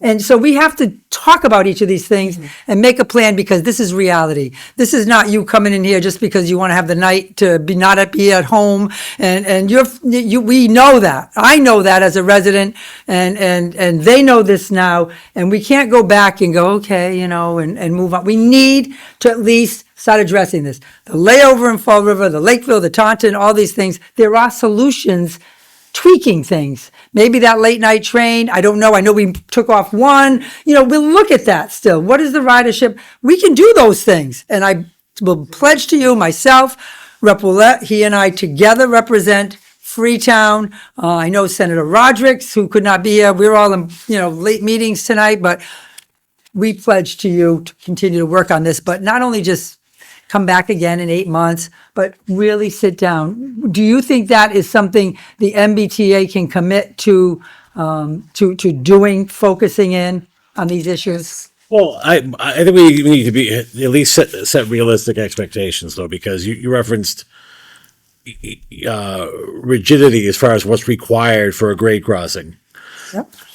The regulation is the regulation. It's very black and white. And the bottom line is, there is a national average for safety. And when you eliminate the horn being blown, it drops you, it brings you above the national average. And the whole point of the SSMs and the ASMs is to mitigate that and bring you back down to below the national average. Okay? So that's why every crossing is looked at independently, because it really, We have 12 crossings in this town, more than any other town. Mhm. That should go into effect. And we That start- should be part of the equation. And we start earlier. I've watched the trains at night, and there's 3 trains out of 42 in this state that are running Worcester, Fitchburg, and New Bedford at 1:30 in the morning. And they're empty. Right. It's just, I guess, it's unacceptable. right. And I can't. just so I can finish my questioning, I'm sorry, I don't want to just stand here and stare at you all night. We're just looking to see if we can eliminate those midnight trains that are running empty and blowing the horns. So you say regulation, but jingle bells on a conductor isn't regulation, I'm sorry. I don't disagree with you. Right, is that something? I mean, I've always heard you push a button, it makes the sound that it's supposed to make. So why is there a song, or why is somebody holding on to it? I just wanted to understand that, and maybe these people can understand it too. Is it not a button they push? It's a crossing, I gotta push it. So, look, Yeah. Let them speak, folks. I'm happy to explain, but you Please, have to thank you. listen to me. Okay. Locomotives today, the engineers can't just pull it a little bit and make a little bit of noise. It's either on or it's off. There's no in between. You have to have an override, a safety override. I'm talking about how loud it plays. There's no valve that you pull it a little bit, it blows a little bit, you pull it all the way. So you can't eject. Used to be that way. All gone. It's an electric solenoid that opens an air valve. It's either open or closed. That's it. Are you talking about sound level or the actual mechanism? I'm talking about the actual sound level. But he has to have the ability to override that in case the gear is on the. So let me get into how it gets actuated. Right? Most locomotives, is not required, but a portion of our fleet has it's a horn lever. It's on the dash. You pull it back, you can control it. On, off, on, off. You could play Jingle Bells that way, just to reference that. If you push it forward, it sets off that long, short, sequence. That sequence is based on running at maximum authorized speed. When the train passes a whistle post, that's when you would hit that horn sequence button up, and it blows that perfect sequence the whole way. It's the same way every time. So if we hear something that deviates from that, then we know that the engineer is involved. Correct. Now, as a locomotive engineer, I don't use that. I do it manually because, as I mentioned, that horn sequence button, it's the sequence every time. So that long blast is going to last 6 seconds. As we've heard, when I'm coming up to a crossing at 10, 11, 12 o'clock at night and I don't see headlights, I'm not as nervous. I still have to blow the horn to satisfy Judy in the federal regulation. But that's what, and I heard someone describe it, I think you did, sir, it was concise, light. Yeah, like, That's very rare. Right. Very rare. that horn sequencing button eliminates that. It's just consistent the whole way through. I've always favored, if I can be light, I'd rather be light, because again, the horn's right above my head as I'm driving the train. The key word is moderation, and we're exceeding that. Way over. Judy's heard it. I've sent her the link to YouTube. And it doesn't matter what time of day. And we have CSX coming through the industrial park. He's on the sequencer because I know this. I hear it coming, and it's just like, and he's not going 79 miles an hour, and it lasts forever. You know. So training, thank you. That explains it. all the clearly. hormones. However, it looks like there is room for more conversation because we've talked about this back at the meeting in Fall River. We talked about this very issue and everybody was going to go back to the engineers and Keolis and whoever's managing all the engineers and going to, it hasn't helped. So we need some other intervention with them or some other training or another button that's installed that does a short one or something. There's something we can do because they're not following. Well, they're following federal, but they're not being respectful. They're taking it to a different level. Yeah. Right. So we can intervene when we know about it. We hit on earlier, I don't know if you were in the room yet, but if, the best thing that can happen is if you experience that, email me.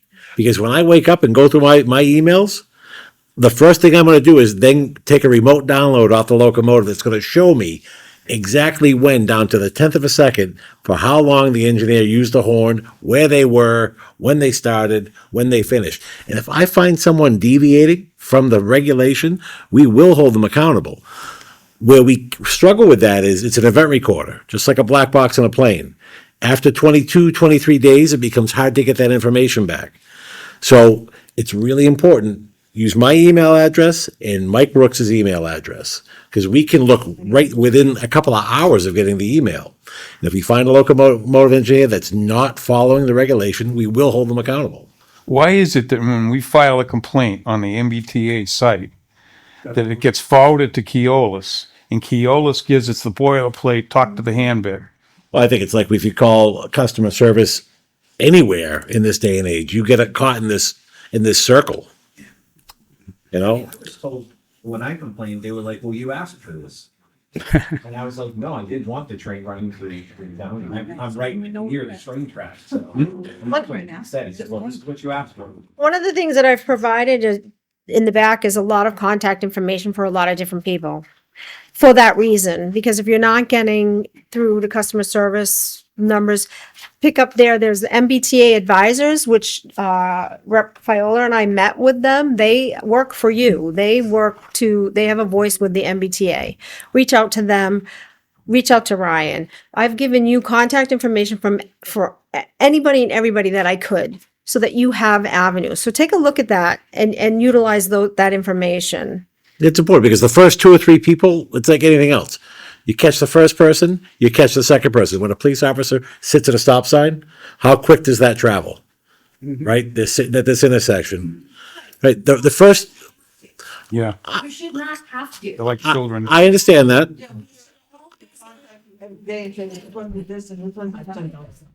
Correct. Lives, family things, like, we shouldn't have to. Again, we didn't ask for this. We don't want this. This was shoved down our throat, This is and now we're suffering. Were we kind of blackmailed by the T? No disrespect, but wasn't the town of Freetown and Berkeley and Lakeville and all the other towns? Didn't we, like she said, it was forced down our throat, and some man, I can't. Yeah, it was all about housing. No, it wasn't Berkeley. Create housing and then you Hey, don't provide It was before my time. I'm not really sure how it all came about. So, I mean, Your funding takes away. Right. It wasn't about providing the service. Providing what? So- The likelihood of the MBTA popping up the money to do this, the extra work that needs to be done to make a silent crossing. So we do not have that funded in the current fiscal year, nor the next fiscal year. So I did see that you included, or somebody included in the presentation, the grant funding. Correct. So that's something that I will follow up on because I know that we talked originally, Judy, you had given me some information and then I talked about the grants and then I realized there isn't a crossing that we can technically close because one, I can't get fire apparatus if we close the Forge Road with the two that I looked at with the fire chief. They can't be closed because I can't get a fire engine around. And then I read somewhere that it's only $150,000 grant. I'm like, that's not going to help us. But then there's two new grants there. So I will follow up on the grants to see what's available. To try to fund what makes sense. Obviously there's a lot of powers to be. It has to go through the selectmen and may have to go through town meeting, but I will follow up on the grants and get you information. Make sure your name is on the contact list because I will send things out by email just so you all have what I'm doing and what I have for information. Fire apparatus is something that was on my list that I missed. I mean, how many emergency vehicles have been delayed because they're stuck at so many crossings? I have multiple videos of emergency personnel stuck, waiting for trains or waiting for crossings that went down for absolutely no reason. That happens. That's fun. So in addition to the train horns, you have the noise and the lights of the train, of the crossings that go off for absolutely no reason. High Street triggers Elm Street multiple times a day. Yep. Again, I'm going to ask you to go to the podium, but I want to stay away from the train is the train. This meeting isn't about shutting down the train. Really, it's about trying to mitigate the impacts. So we're going to stay away from that. You've been standing there patient, so go ahead and then we're going to Hi, wrap this Roberta up. Millette, 149 Burley Road. God bless you. Unfortunately, I live I don't know how off the you deal tracks. Bailey. My God. And I do have an issue with the noise. Yes, If you Billy. could just like stop at 120 and 420, I could get at least a decent sleep. But I have another issue that needs to be taken care of that I've been working with Luann and this gentleman, Justin, from the MBTA. He's been there twice. When you put the tracks over, the double tracks over there on Burley Road, you removed a drainage pipe. And the drainage pipe never was replaced. So now there's 4 families. When we get what's going to happen when the snow melts? God forbid. I don't think the ditches are going to hold it. So this water is coming on our property now because you removed the pipe. I have a picture of the pipe that was removed, never replaced. Why? Been on this since June. Nobody's ever come back to me and done anything. Why? Are you going to wait till we flood out and then it's too late? Why wait to that point? I'd be more than happy to give you my name, my number, if you didn't get it. I wrote it Because down, this sir. needs to be taken 149 care Burley of. Road, yes. Yeah. Good. Really needs to be taken care of.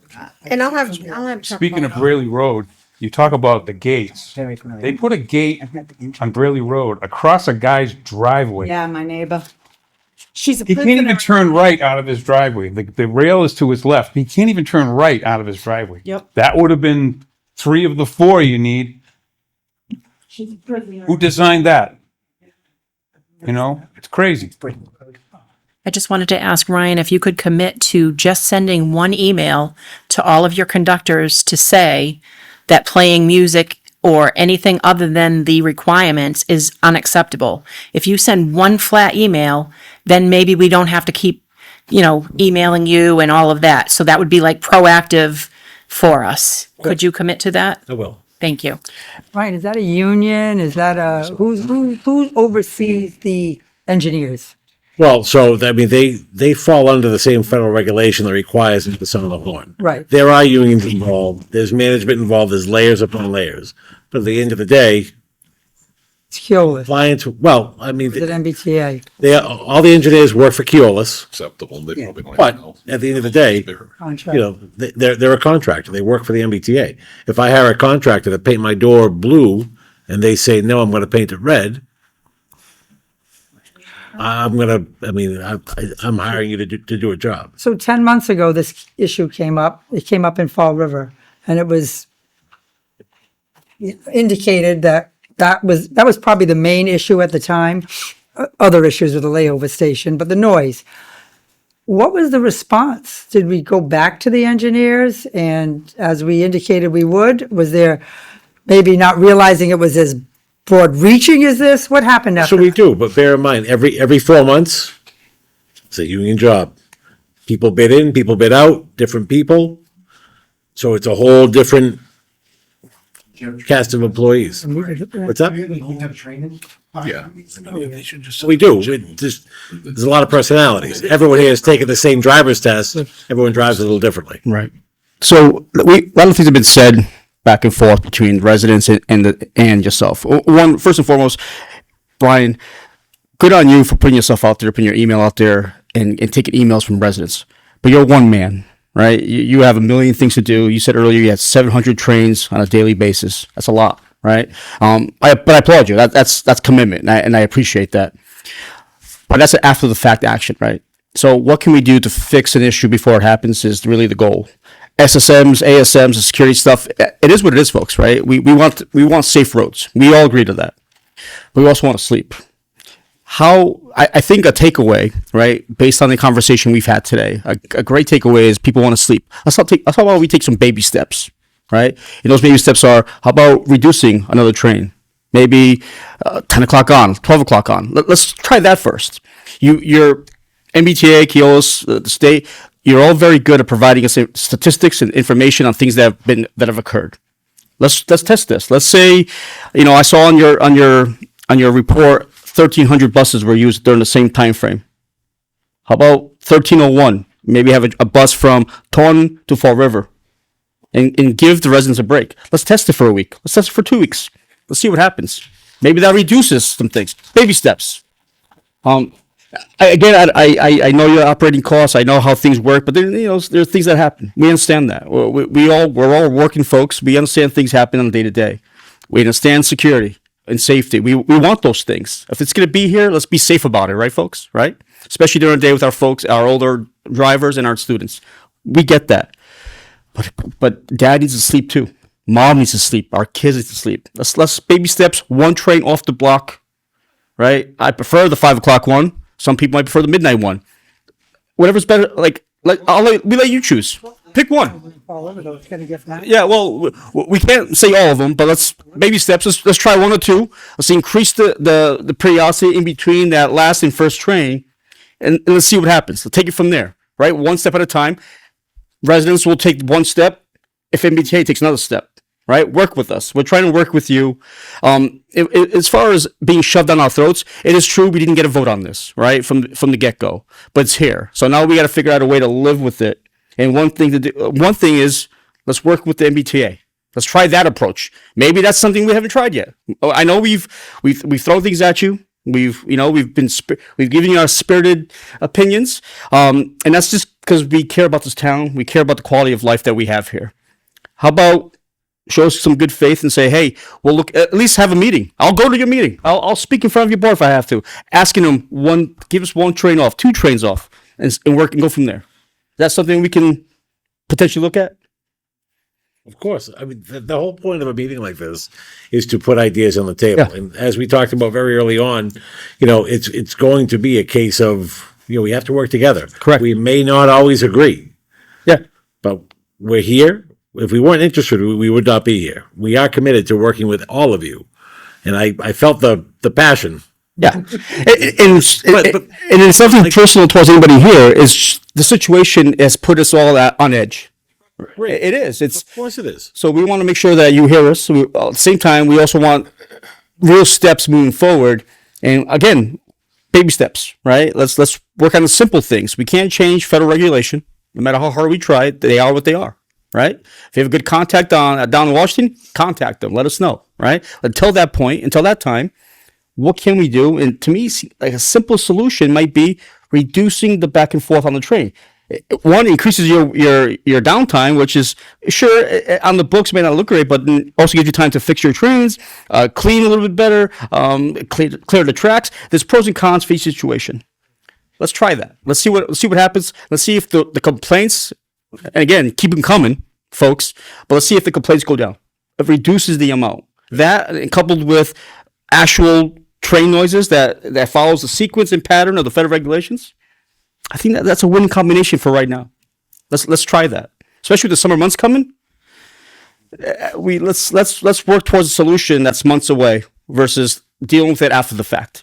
Dealing with it after the fact is frustrating for everybody. One, from the residents, they're not being heard on time or fast enough, and two, you get up at 4:30 in the morning, it's admirable and looking at emails, but you have 700 trains, right? This thing's more pressing, right? No, but I don't know if there are things more pressing. Yeah, well, I'm trying to work with you. No, but that's just I just said it. That's not lip service. I'm a big believer in the broken window theory, whether it's applied to train noise, a station with graffiti on it. Small problems grow big, and they grow big quick.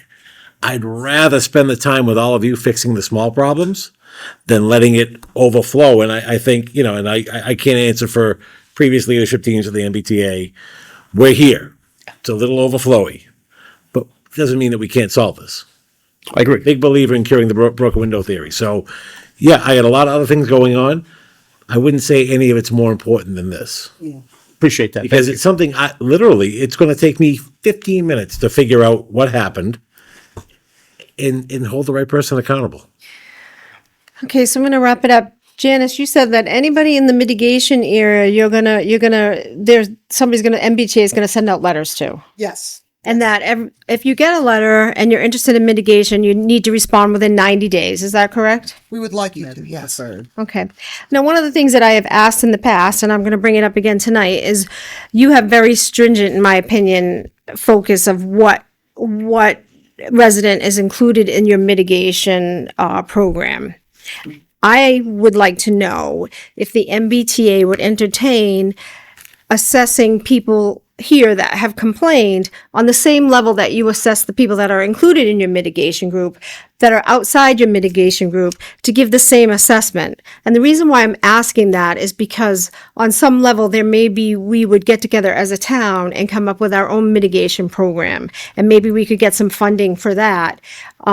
But I would like the assessments to be equal. So if you've got a company that you're employing to do the assessments for the mitigation of the people that are included in your group, I would like that company through the MBTA, paid for by the MBTA, to assess the people that are sitting here on the tracks that are 10 feet out of your mitigation range, but are still being severely impacted. And then I forward that information to the town of Freetown, and we will get together and determine if there's something that we can do as a town. I don't know what that would be, but those assessments will be helpful to tell us insulation, this or that, and with a cost, so we understand where we're at and what we can and cannot do. And I'd like to be able to get a commitment for that. Yes, not for the way you said it, I think. But so when we go out now and look at the noise impact, when this was designed, it was modeled, and the noise was modeled for a train passing by, and there was a severe impact zone that was, from the right of way, and homes within that area were in the severe impact.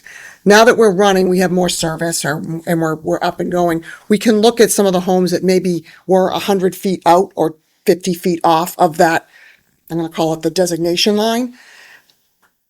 I have to be consistent with what I do in Berkeley, with what I do in Freetown, with what I do in Lakeville, with what I do in Taunton. So I'm not there yet to determine what that change is going to be, but there will be a change in that. So I can work with you on that. I'm not sure if I answered your question. I don't think it's a individual assessment right now for each individual home that you may have a complaint on, but it's going back and looking at the ones that fell out by a certain number of feet.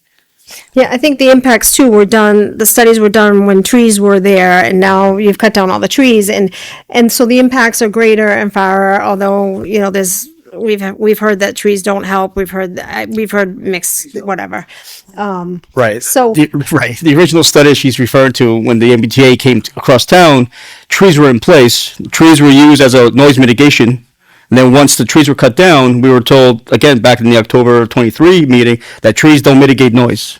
So it's it's frustrating, especially for that program. Yes. So yeah, and what Deb's speaking about is we need more information to be able to help the residents. Yes, yes, You know. yes. I want to know the homes that fell outside of the original program that were denied or told that they didn't. My house was built after the first impact study. I'm on 7 Chipaway Road.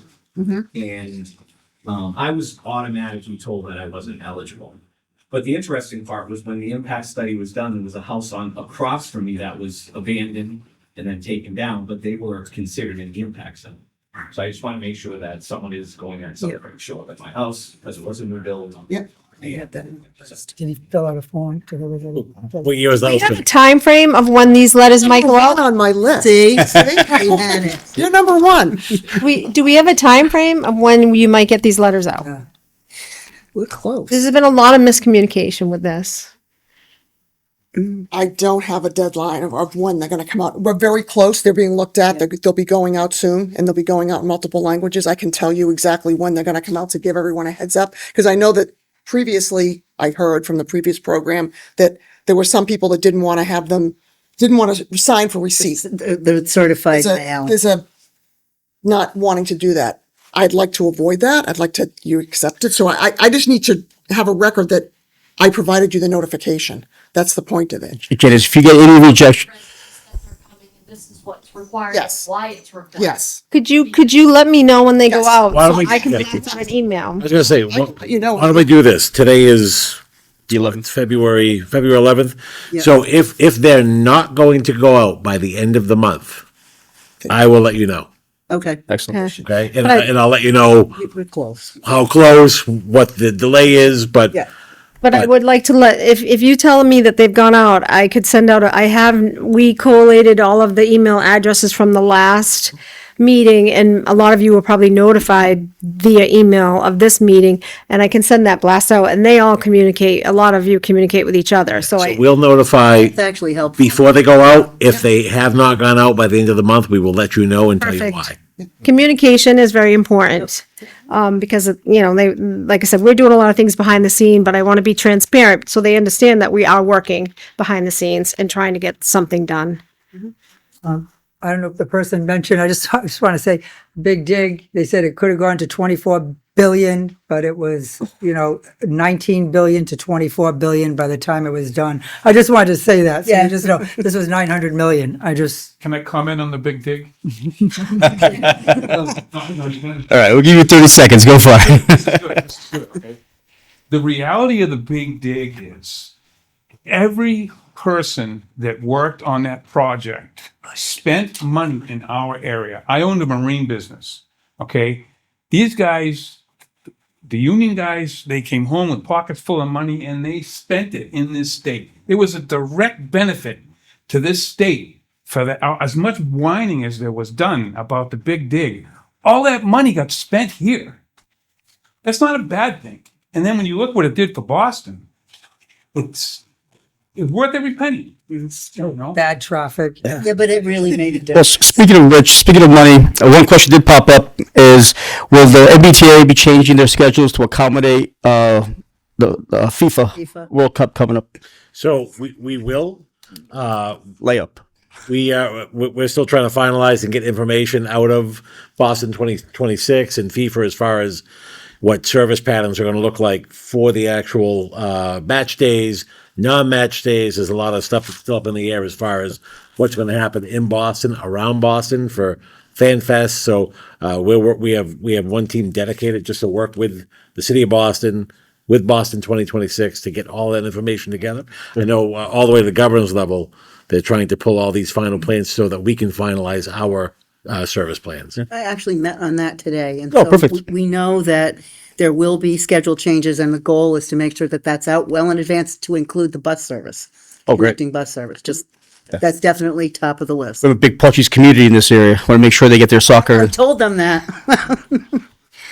and others as well. But Portuguese. And I think we're going to wrap up. I want to, again, in the beginning of the meeting, I said I wanted to set goals. So the goal is that you'll be looking for letters, mitigation letters, if you're included in the impact. If you're not, then we'll have further conversations.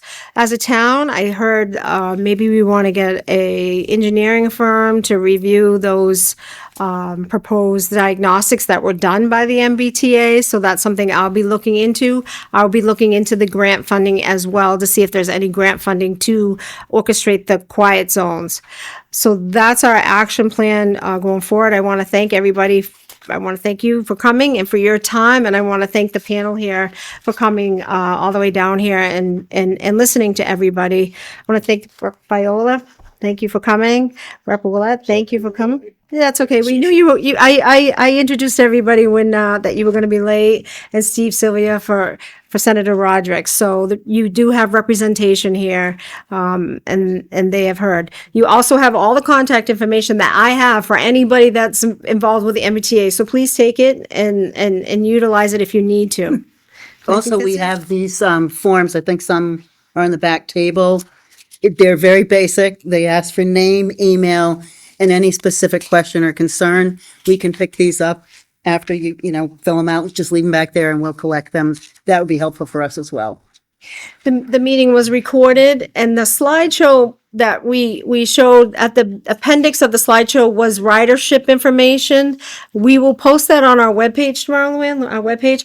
So I know somebody was asking about ridership information. We do have some of that in the appendix of that slideshow, so that will be posted for you to look at, so you could see that information that was requested. So look for that. And again, if you have any issues that I can help you with, please call me at the town hall